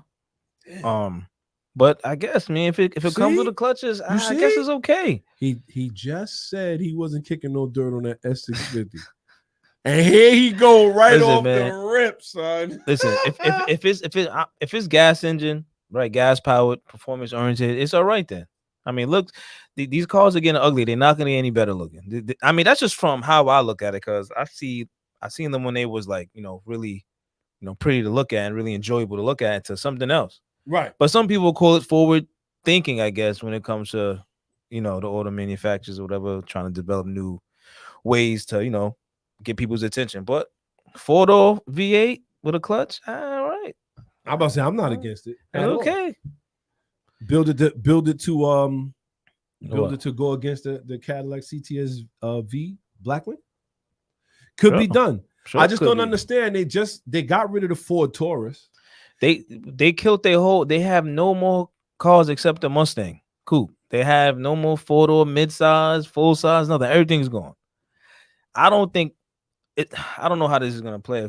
It might be like the Mach-E, or may not. This may actually do well because I guess it's still a Mustang of some sort. But I don't know if I would have turned into a 4-door. But it's sort of like what Porsche did with the 911. And you know what? Shout to Seneca. He said, "Is it gonna be like a Panamera?" But when you think about it now, Panamera is just, or rather, the 911 turbos are getting so big, they just like a Panamera with 2 doors now. It's all the same. Yo, It's all the same. The Porsche 911s are so big now, it's like a 2-door Panamera, huh? yo, this guy. It's all the same thing. Yo, That's S.I. all I'm gonna tell good. you, he gonna have to own his own auto company. And y'all It's ain't all gonna, they ain't gonna good, build son. nothing but manual V8s, 2-wheel drive. Sir, we live in Minnesota. I don't care.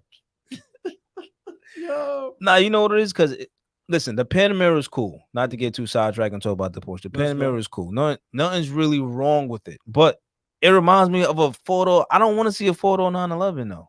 That's weird. They always look weird to me. Like they are decent. They cool. They come with good V8s or what have you like that. But just like But here's the problem. This is where you missing the mark. when I'm missing the marker. Not everybody could afford to just have a Porsche with 2 doors. That's okay. That's fine. So then what happens? Go get something else. Oh my. That's all right. He's gonna sell 4 cars. That's all right. Go get something else with 4 doors. He's gonna sell 4 cars, y'all. I'm like, yo, you know what, man? He sold 4 cars. Yo, you know what? They could have at least changed the look of the Panamera. They could have at least did that. It looks yo, I'm telling you, I see a Panamera now. I think it's a 911. And I see a 911. I think it's a Panamera. I can't tell the difference no more. That's what I'm trying to say. The SUV got the same headlights. This is what I mean. I can't tell the difference between any of them. That's Porsche. How long Porsche had them big old frog headlights? Bruh, listen. I can't tell the difference. And it's okay. It is what it is. Like you said, you know, you gotta please everybody, and that's cool. So the 4-door Mustang may do well because we got people out there, like you said, can't just have a 2-door version. And they need a 4-door version. Shout out to Draco. He said it's his way or the highway. I don't get it, son. How you gonna sell cars?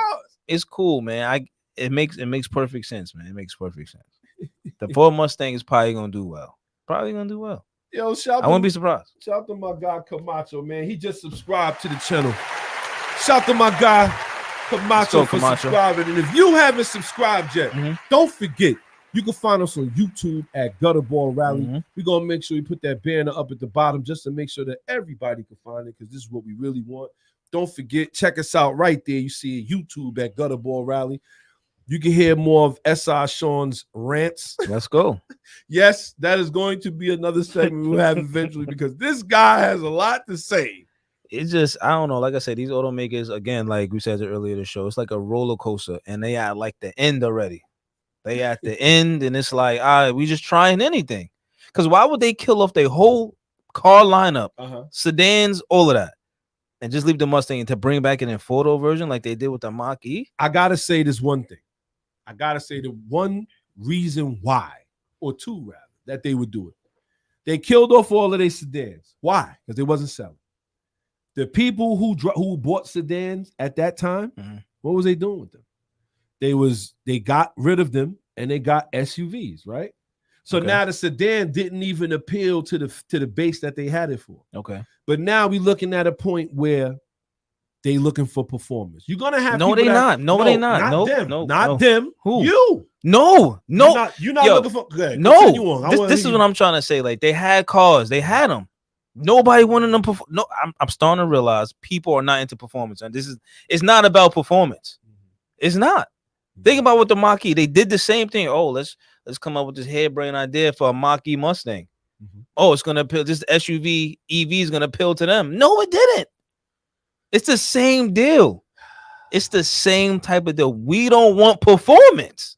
This is not what the people. What you talking about pleasing the people? People don't want that. So I'm telling you, nobody wants that, man. I'm starting to finally understand this, huh? But however though, I want to see what this thing is gonna do. Because I think it's silly, but it's probably gonna do well. Man. They're gonna go off the Mustang name again, like they did with the Mach-E, and let's just hope for the best. Let's hope for the best. Listen, the people who bought the 4-door sedans graduated to the SUVs. They don't want sedans.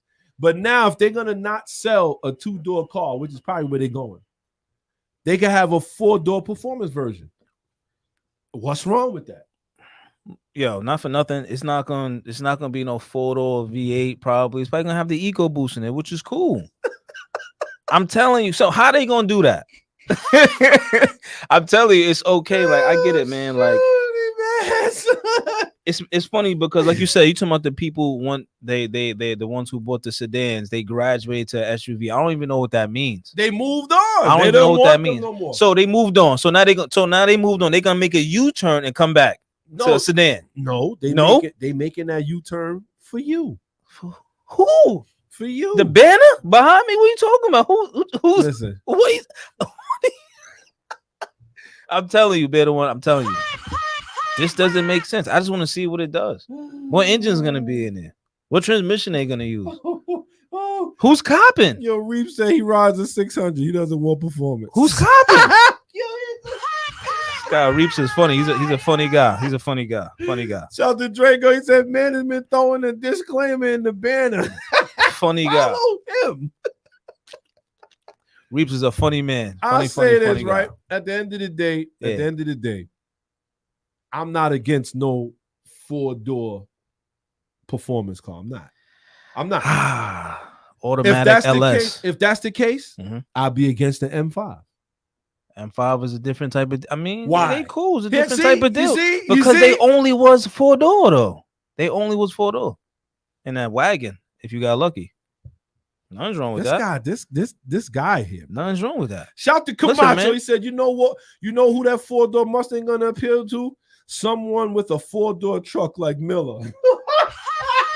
I mean, that could be very accurate. Nothing's wrong with automatic. You know what I'm saying? You can have automatic fast cars, automatic race cars. You good? That's all right. He's upset. That's okay. You could do that. But I don't know, man. Listen. I'm not against if it's a V8 in the manual. I'm not against it. It's cool. I'm not against it. If they're gonna make it as a performance version, no, I'm not mad at it. We've seen worse. To me at this time, just like you said, at this time and age, when it's coming to an end, you got to really just commend them for even doing it. For them even saying, you know what, we're gonna make this car. Because you got a lot of people who not making those cars. You got people shout that come on. You said the Charge is a 4-door, and you got, like I said, the Cadillac CTS-V Blackwing is a 4-door. You know what I'm saying? Whether you get the CTS-V, you know what I'm saying? You get the one with the 6 or you get the one with the 8, doesn't matter. It's a 4-door. So you wouldn't want that car? What's that? Shout to Reef. She said, I agree with SI. V8 Auto is cool. Yeah. Yo, Reeves is the kind of guy that go, oh man. But cool. I will say this though, like I said, it all depends, and it really does. It all depends on the styling of the car and what performance is it really going to do. Because we've seen performance 4-door cars. We have. Sure. The Type R has 4 doors. Manual, manual, turbo, 4-cylinder. Shout out to Seneca. He said, yo, now see, this is what I'm talking about. Seneca's a car guy. He said, laugh out loud, it's a rebranded SHO model. You don't want to hear that. Okay, it could be. I guess. You don't want to hear that. Marlon. Meanwhile, shout out to my guy Marlon, the resident Toyota guy. He's in the building. He said, saying the guy that doesn't like the GL Corolla being offered in automatic. Yeah, they taking time. The Type R is a rice burner. Hey, watch yourself, man. Watch yourself there, Camacho. But I will say this, however, man, it's definitely gonna be something to look forward to, in my opinion. Sure. If you're gonna put the V8 on it, listen, at a time when V8s are scarce. You know what I'm saying? And when at a time when V8s are scarce, it's like you said, we got to start looking at it like at least they still making it. Yeah, that's fine, but at least they still making it. And you got something that's not even bothering with that. They're like, nah, you know what? We ain't going no more V8. So it's just something to think about, man. But I agree. In the meantime, we still got one more we want to talk about. It looks like Toyota is challenging Mazda with an S sports car. Now, it looks like they're creating this joint to actually go at the Mazda Miata. What's your thoughts? So they're gonna have a hard time with that Miata. Miata's pretty serious. You don't think Toyota could build something better? I don't think so. Really? No. Mazda done perfected that Miata, son. It's over. So they can't do that. They can probably get them in a bunch of other stuff, but I don't think they're gonna be able to see that Miata. Absolutely not. Why you think that though? I think Toyota has the research and development to beat anybody. I don't know about that. So why you say that? No, because Mazda perfected this Miata forever, son. If they perfected anything in their lineup, it's that Miata. That Miata revolutionized the auto industry, son. They did. I don't care what nobody say. Call it a sports car. Call it doesn't compete in different classes. They did though. They revolutionized the whole auto industry, son. Hey, please explain. How didn't they? That was one of the best roadster sports cars produced from the first generation. From popular people's opinion, yeah. Nah, from all the magazines and all that craziness. From a bunch of cool, call it popular people opinions, but it is the fact. It's popular people opinion. Because how many small sports cars do you see like that? There's not too many. It's not, but you have people like BMW try to create it. Couldn't do it. Mercedes couldn't do it. You know why they couldn't do it? Because they didn't have the calling for it. They didn't have a call. I feel like Toyota does. They didn't have a calling for it. No, they wasn't into that kind of car. BMW wasn't into no small 4-cylinder just to make for handling. No, they wasn't doing it. But they even put 6 cylinders in the cars, the roadsters and all that. But that's not. You can't come. Then you're not competing with them.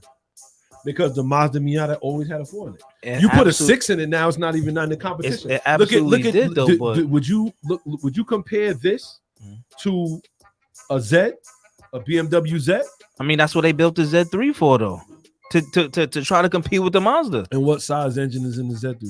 I think that one was a 4 at the time. Might have. I might be wrong. How many of those you saw? I mean, it was a bunch of them on the road. I still see them to this day. The Z3s. Shout to Draco. He said he got a breakout, man. We appreciate you for tuning in, though. Shout to Seneca. He said, laugh aloud. Just about to say an M2 with a Toyota badge. That's what I'm saying. At the end of the day, shout to Mark. He said they're gonna put it's gonna be a Toyota / Miata with a B58 in it. Might be. Destroy all, okay? Wouldn't be surprised, but that Miata is serious. Huh? That's serious work right there. Mazda does not have the money to compete. They don't. I mean, we gotta see. They don't. No, there's nothing to see. I think Mazda's waiting to strike correctly. That's what it really is. But that Miata is the truth. Yeah. That's why it's still outside to this day. This is the truth. I think it's outside because at the end of the day, people looked at it as a cheap car that's FR. And you don't see too many of those. But then Toyota did the same thing with Subaru with the BRZ FRS type of deal. Same thing. Except it wasn't convertible. Shout to Shy. He came down off the moon. He said, don't call the V8 4-door Mustang and it's a win. Sure. He said, I'll sell you the spoons. He said, I'll give you the soup for free and I'll sell you the spoons. Shout to Reeps. He said, the Miata been holding the crown for 30 years. I got to side with the Miata over Toyota on this one. We'll see. It's gonna be very. Nobody built a better roadster, huh? Nobody. No one. Do all the homework you want. Nobody built a better one. Which is why I love the fact that they're gonna compete with it. I love that they're gonna give it. We're gonna challenge that. We're gonna challenge that. You think you built a better? Shout to Camaro. She said next is a 4-door Camaro. Yeah, that's coming. New MR2 wouldn't be bad for the community. Woo, woo. That's what I'm. Shout to Seneca. Woo. That'd be cool. Woo! You don't want to hit. He don't be wanting to hear none of that. What's wrong with that, man? MR2s is okay, but nobody's gonna buy it. Like nobody buys anything else. What's the point of producing these cars? What do you mean? Nobody's copping, son. Why do you think they dwindling the way they are now? They barely here. They barely here as it is. What can you do about that? I don't know. What can you do about that? We're not here to get into the people's minds. We just letting them know what's going on out here. I hear that. With that being said, we're going to jump into our next segment. We appreciate everybody for tuning in early. You already know what it is. Shout to come out and say MR2 or Supra. You know, I'm going to be honest. The MR2 has always been that gray wolf. You don't really see too many MR2s. No, not really. And not only, I can't say I've seen a clean one. We do, however, have somebody in the group that has one. Yeah. But I will say I've always wanted one on the side. But I mean, like, it just had to be right. But I always liked them, though, man. I gotta say, was always cool. Definitely always cool. Just gotta say, it's gonna be interesting. But with that being said, You know how we get down, man. We are here. It is the Bearded One. S.I Shawn is in the building. And with that being said, we jump to our next segment before we get up out of here. You know what it is. Driver's etiquette. Because sometimes you got to get this off your chest. Woo! Shout to Marlon. He said, ever heard of an MGB? It's a roadster that was around long before the Miata. Woo! Spicy. It's getting spicy. That's cool. But it ain't here now. It is. The Miata's the champion right now. I don't know.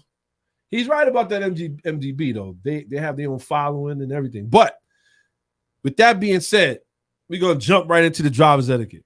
And this is very interesting because I thought about this the other day while we were sitting there. We wanted to set up our own little thing. And I was like, do you support car meets? It's a good one. And you know what? Because this season that's been coming up thus far, it's like, yo, you see a lot of things going on. Okay. You see a lot of car. Oh, this is gonna be this slammed at the bay and this, that, and the third. But how many of them do you really attend? And us being car guys, I think that's a very good question. And you could drop it in the comments below. How many of them do you really attend? Yeah. And if you don't attend, why? Is this something where you like, yo, you know what, man? You don't want to go? Or is it that, you know, you at the end of the day, you're not going to see what you want? Because I feel like there's only a chosen few that you don't want to miss. And I feel like they're really commercialized now, too. I feel like the car meet, like I said, the car show, we want to go to them, but it's like when you go to them, you just got to deal with everything else. The other week when we went to the car show that was at the mall over there in Huntington, that's how we felt about it. We went out there. He wasn't impressed. You know what I mean? So it's like something to think about. Shout to Reeves. He said car meets, yes. Car shows, yes. Takeovers, no. That's a good thing, actually, because now they're getting to the point where they're taking pictures and they following you home. Shout to Kamal. He said, too much time on the plantation. I don't got no time to go out there and visit some of them. He work, you know, sometimes you got to get your working. Yeah, for sure. What's your thoughts? You feel like you support car meets like that? I feel like I don't support them the way I'm supposed to, but you feel like you're supposed to? I feel like, I mean, if it's you know, right, the car show is right and everything we like it to be, then why not? But like you said, when we go there and you're disappointed, it's like, still, I guess you still could show some sort of support for it though. Because as soon as these things are gonna be, you know, SUVs, EV filled. Yo, this guy, you know what I'm saying? It's gonna be like that. Then we're gonna be talking like, yo, man, wish we would have went to the car meets. But no, I don't support them the way I'm supposed to. Absolutely not. Why do you think that? Why do you think that is? Why do you think you don't? Because again, when we go, depending on which ones we do attend, it's not like I don't think it's gonna be, you know, supers everywhere. I don't think that, but it's just not. Just the environment is not what I would like it to be. Absolutely not. It's like it's really like you see the cars, but it's not car oriented though. Okay. It's like a mirage kind of. Okay. It's like it's something else there, and we're not here for the same thing. Okay. Yeah, so I feel like that's one of my main reasons. Okay, I say for the most part, the commercialization of it a lot of times takes me away from it. It depends on like what kind of car meet it is. I don't really. I'm very, very picky when it comes to where I spend my time. You know what I mean? Because my time is very important. Shout out to everybody tuned in, paying attention. Shot said working mad man hours in the meets, being on the weekends is part of why I don't mess with it heavy. And shout to Clarence. He's in the building early. Let's go. Let's go. He said, I'll attend those takeovers. Leave it to him to go find the hood stuff. You know what I mean? Kamaja said 4-door Mustangs in a line. And Mark says, I prefer the local cars and coffee with friends. And sometimes go for a drive with said friends after. Much more chill vibes and relatable people. That is what I'm getting at. Yeah. Shout to Mark. Hit it on the head. Pause. Want you to understand, right? Sometimes when you go to some of these car shows, you can't really look at the car the way you want. Yeah, because it's not about that. It's behind a velvet rope. Yeah, it's not about really looking at the car because, like you said, you got to go through sorts of security clearances and a bunch of non-car related things. So when we went to Import Fest in Canada, I liked that car meet though. I mean that car show though. Yeah, because there were cars there. They were real cars. You had your. I call them the fluff cars, like Chargers with Lamborghini doors and stuff like that. Like, yeah. Who cares, right? But there was also a balance of cars you wouldn't see. Like they had an old school 1987, 88 MR2. Yeah. You don't see that. You know what I mean? They did have a clean EK or a clean BMW. Then they had the high-end cars as well. So that was, to me, that's what made that car meet great. They had the legends. You had some of the fluff that was there. You know, people want to go over there and look at Lamborghini Chargers with lights under them. That's fine, right? Pretty hot. But then you turn around, you got an R32, R33, R34. You seen those cars like they have so those are I like those kind of car shows. Yeah. You know what I'm saying? But to get back to what Mark was saying, that is really what it comes down to as well. The cars and coffee. Okay. You know what I mean? With friends and then going for a drive, which is what we do. The speed and greet. You know what I mean? At the end of the day, chill vibes. You're going to come out here, everybody outside, or this the work you did, look, I did this, boom, boom, boom. We hit the street, go for a drive, go somewhere we can park up and chill and talk, and everybody go about their business. Yeah. Because I feel like at the end of the day, it's always more to it, you know, than that or whatever. So shout to Seneca. He said, I just ordered my hookah and 2 box speakers. I'm ready for all the cars. That's it right there. Yo, there's a car meet I think going on tomorrow. It's called Cars and Music.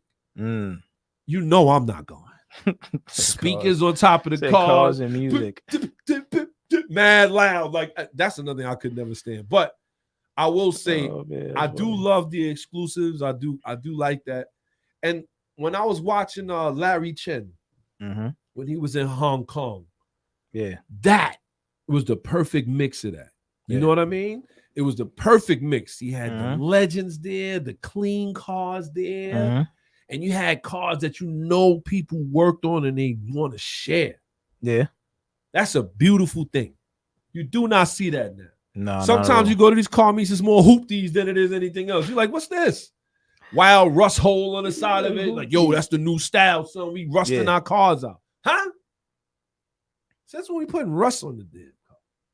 I don't know. Said rust. You know what I'm saying? I got to call a spade a spade. Shout to Shy. He said, and a bunch of the cars at Import Fest are driven inside by the owners, straight up, not trailer queens. Shout out to Kamaji. He said one Puerto Rico with 15-inch subs and install it, blasting Hector Lavoe.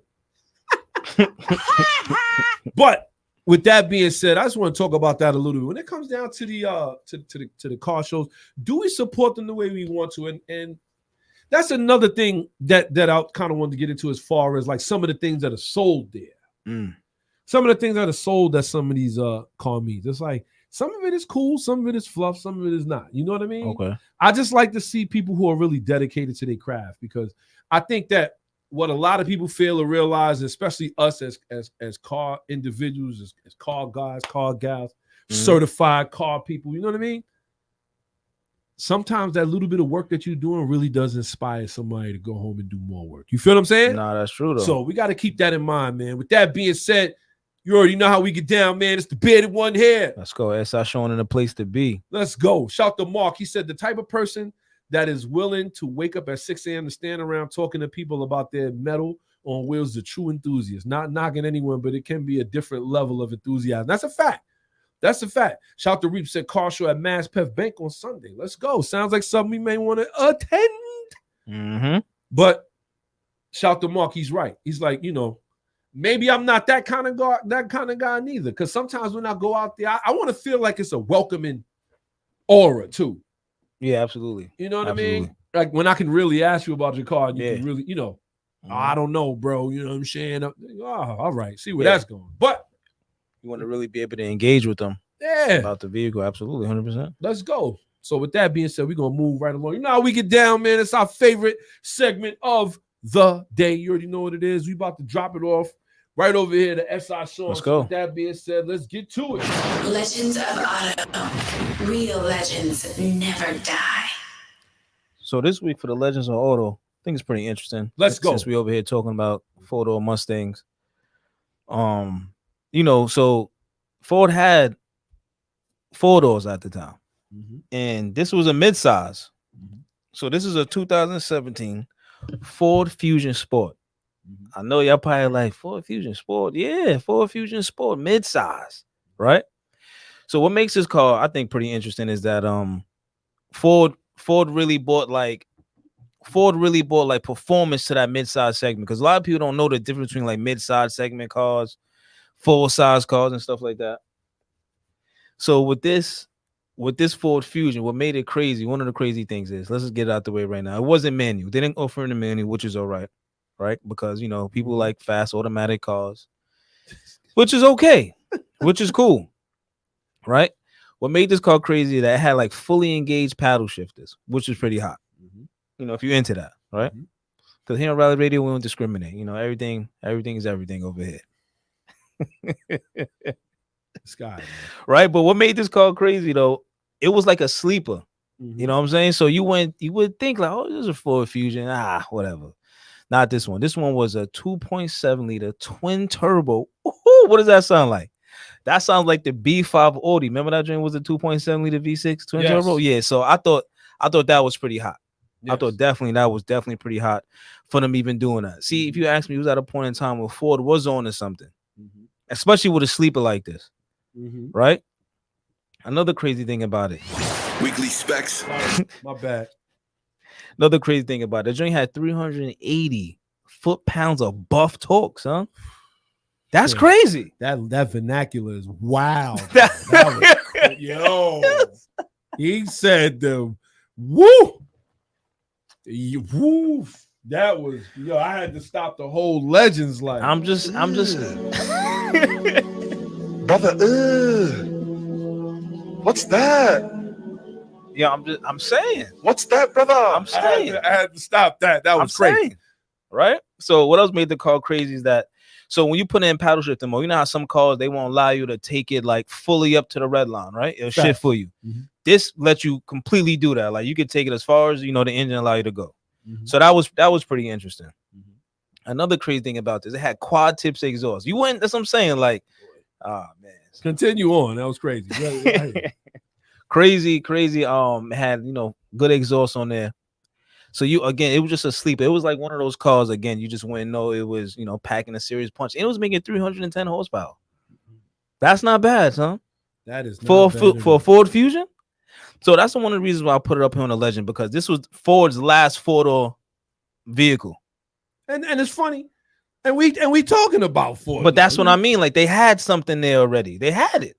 This is what I mean. I'm trying to say people don't want performance. They don't want it. They had it. You had a full sleeper. On top of that was all-wheel drive twin turbo. Are you kidding me? They had it bid when they had it, son. And they said, and people said no, we're good. What? Are you kidding me? Unfortunately. But this is what I mean, though, man. Upgraded steering rack, suspension was upgraded, bigger brakes. I'm telling you, man, this car was like, and not for nothing, it had the performance was like the top in its class, all around the board. I don't know, son. Unfortunately, they had it. They had it, and they said no. The people don't want performance. Let's dial it. Let's kill the whole lineup. They had to dial it back. Let's dial it down. Unfortunately. So that's the Legend for y'all, man. I hope y'all really enjoyed that. I felt like that was pretty hot. A car that goes underlooked, underrated, and then you turn around and be like, yeah, let's bring another photo back around. Yeah, I'm sorry for y'all ears, man. I'm sorry. Legends of Auto. That was way Real too legends never die. But with that being said, that is our Legends of Auto. Let's go. From our S.I Shawn. Don't forget, baby. follow him on Instagram at S.I Shawn, SI_Shawn. Let's do it. _GBR. Let's do it. You know how we get down here. With that being said, we're going to head on to our next little segment that we got going on here. It's one of our favorites, too. The newest I missed one thing. I'm sorry. Parts and fashion. Only on Rally Radio. Joint have rev matching, too, son. Thought you said you don't like son. It had it. It's auto. What do you want it to do? It's trying its best. But it's trying its best. I don't know, son. It had the rev match. You threw me off. People like that. I mean, you threw me off though, because I would have never thought you to put that out there. People like that though. People like the automatic rev match, and they get a sense of involvement. Shout to Reeves. He said the Let's people go. that had that car loved it, but the Fusion had issues like blowing head gases. That's why people didn't jump at it. Shout to Reeves. Nah, people jumped at it. It's just people don't want performance. Shit. People jumped at it. We'll see. But with that being said, you know how we get down. It's hot Mars. The newest and freshest.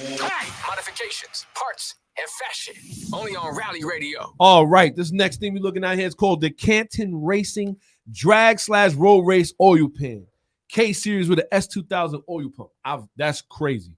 Came out a little while ago. The oil pan is the perfect solution for Honda K-Series motors using S2000 oil pumps. Now, a lot of them are using them because the oil pumps are obviously bigger than the K-Series one. But it does come with 3/16 laser cut rail. This thing is 6.5 quart system capacity. Now, you know when you road racing, you definitely need that because there's times you hit turns, your G-forces push oil over to the side, and you don't have no oil left over there to really support the motor, and a lot of them blow engines on strong turns. So windage it has the roll race baffle, trap door baffle, so that always keeps oil by the oil pump itself. Has a 1/2-inch turbo return bung, which is great, and magnetic drain plug, man. All for $540. I'm gonna tell you, if you roll racing, drag racing, you need something like that. You already know what it is. The newest and freshest. Modifications, parts, and fashion. Or just get Only you a on Rally 4-door Radio. Mustang. This guy, he's kicking Either one. All right, you good. Get a 4-door Mustang. You good. He's kicking dirt. No, you good. He's kicking dirt. But today, and this is one of our last segments. Here we go. It's the understeer, What up? where we like to ask, what the hell were you thinking? Let me tell you something. Let me tell you something right now. Yeah. Whenever we get to the understeer, you already know it had to be something really, really, really interesting. But at the same time, this is obviously one of my favorite segments here, too, on the show. Well, let's just jump into it a little bit. All right. Looks like, and this is hilarious, by the way. Okay. Mail carrier. And it's funny we talking about Mustangs. Mail carrier caught racing a Ford Mustang in United States Postal Service van at 105 miles an hour. That's it. It was a traffic stop on Highway 20 in Fremont, Ohio, back on April 21st. Perfect conditions for a drag race. According to police, the speeding Mustang caught the deputy's attention first, but as he was prepared to pursue, the United States Postal Service branded Metris passed him at an even faster clip, and he paced the van at 105 miles an hour before pulling the driver over. Let's go. He said, I didn't realize that I was going that fast. The USPS employees said in the footage. When I say USPS, United States Postal Service, when asked why she took off like that, the driver could only say, I shouldn't have, and claimed not to know the Mustang driver. The year and the model of the Mustang are unknown, or at least to the officer. He don't know what he's looking at. But the last version of the U.S. market metrics featured a turbocharged 2-liter 4-cylinder making 208 horsepower and 258 pound torque, made it to a 9-speed automatic. Top speed isn't a readily available spec, but some owners have reported reaching over 100 miles an hour. It seems like this one was pretty well maxed out. One can only imagine the sound that thing hurtling past at 100 miles an hour. So in other words, these mail trucks they get a little busy outside. Yeah, a little talk. They come with a little bit of power. They come with 258 pounds of torque. Telling you, son. On a supercharged, a turbocharged 2-liter. I don't know. Well, at the end of the day, here to understand, we don't give you to understand for what you do. We give you to understand how you got caught doing it. So with that being said, leave the Mustangs alone. They ain't nothing but a random gunfire they up for. So you already know what it is. Shout to everybody. Let's go. It's the understeer, What up? where we like to ask, what the hell were you Yeah, I thinking? love to understand. Understand is a good one. Shout to Dr. Phil. Shout to Dr. Phil. He's in the building. Let's go. Too. He said these carriers keep crashing. Shout to Michael Fierro. He's in the building too. Let's go. I'm gonna tell you, that was a very interesting story when I read it. I was like, so the Mustang was, first off, what was the Mustang doing racing the mail truck? Like, Listen, man, everything is a go. And that's a fact. And not for nothing though, it was only a $50 speeding fine. Let's go. Ooh, you got Off with the win. I got over. That's because it was a girl though. Yeah, probably. Yeah. Because if it was you or me, we'd have been finito. Yeah. That'd have been it, kid. But you already know how we get down here. We've reached our exhaust notes. We've reached the end of the show.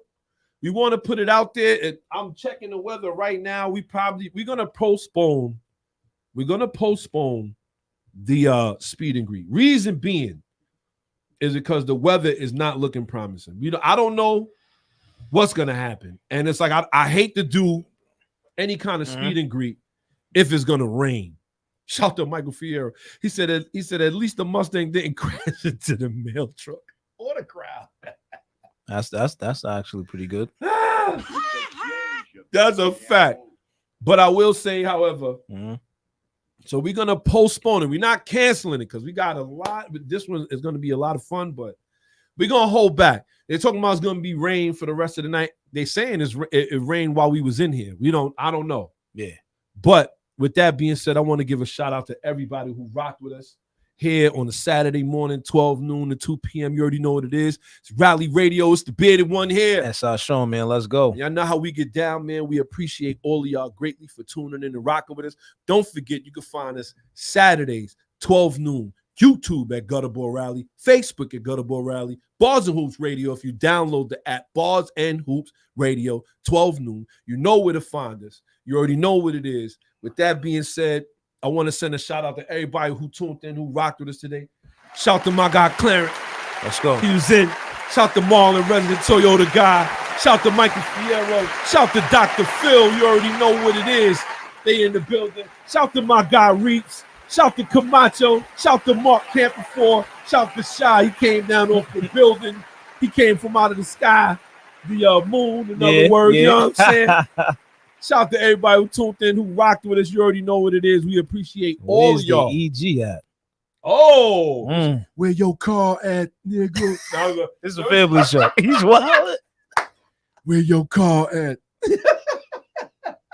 Where your car at? Let's go. Taken. Let's go. Shout out to my guy Mark here before tuning in. Seneca, you already know what it is. Shout out to Draco. Everybody, we appreciate everybody for tuning in. And with that being said, you got any shout outs you want to give, kid? Man, I just want to shout out to everybody who's been rocking with us. You know what I'm saying? You got some automatic out there fast, do your thing. You know what I'm saying? Just pay attention. We know you don't got a shift, so you could definitely pay attention. So you should be good out there. And, just enjoy your day.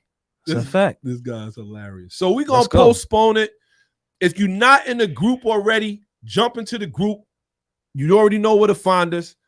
Gutterball Rally, the community on Facebook. We definitely going to put out more information. I wanted to put out the postpone last night. I just wanted to see if we was going to get any rain. And unfortunately, I was like, damn, like I tried not to. But we're just going to postpone it for now. I know it's a 25% chance. But you got some cats out there with some real drive power cars. And we don't want to scare y'all. I want to be like, oh. It's just not for everybody. And it's okay. That's all right. Here at Rally Radio, again, we don't discriminate. Everybody welcome. You know what I'm saying? Let's get your wheels right. Why you looked at the camera? That's all I'm saying. This guy's hilarious. So, with that being said, shout out to everybody who rocked with us. Until next week, we are out.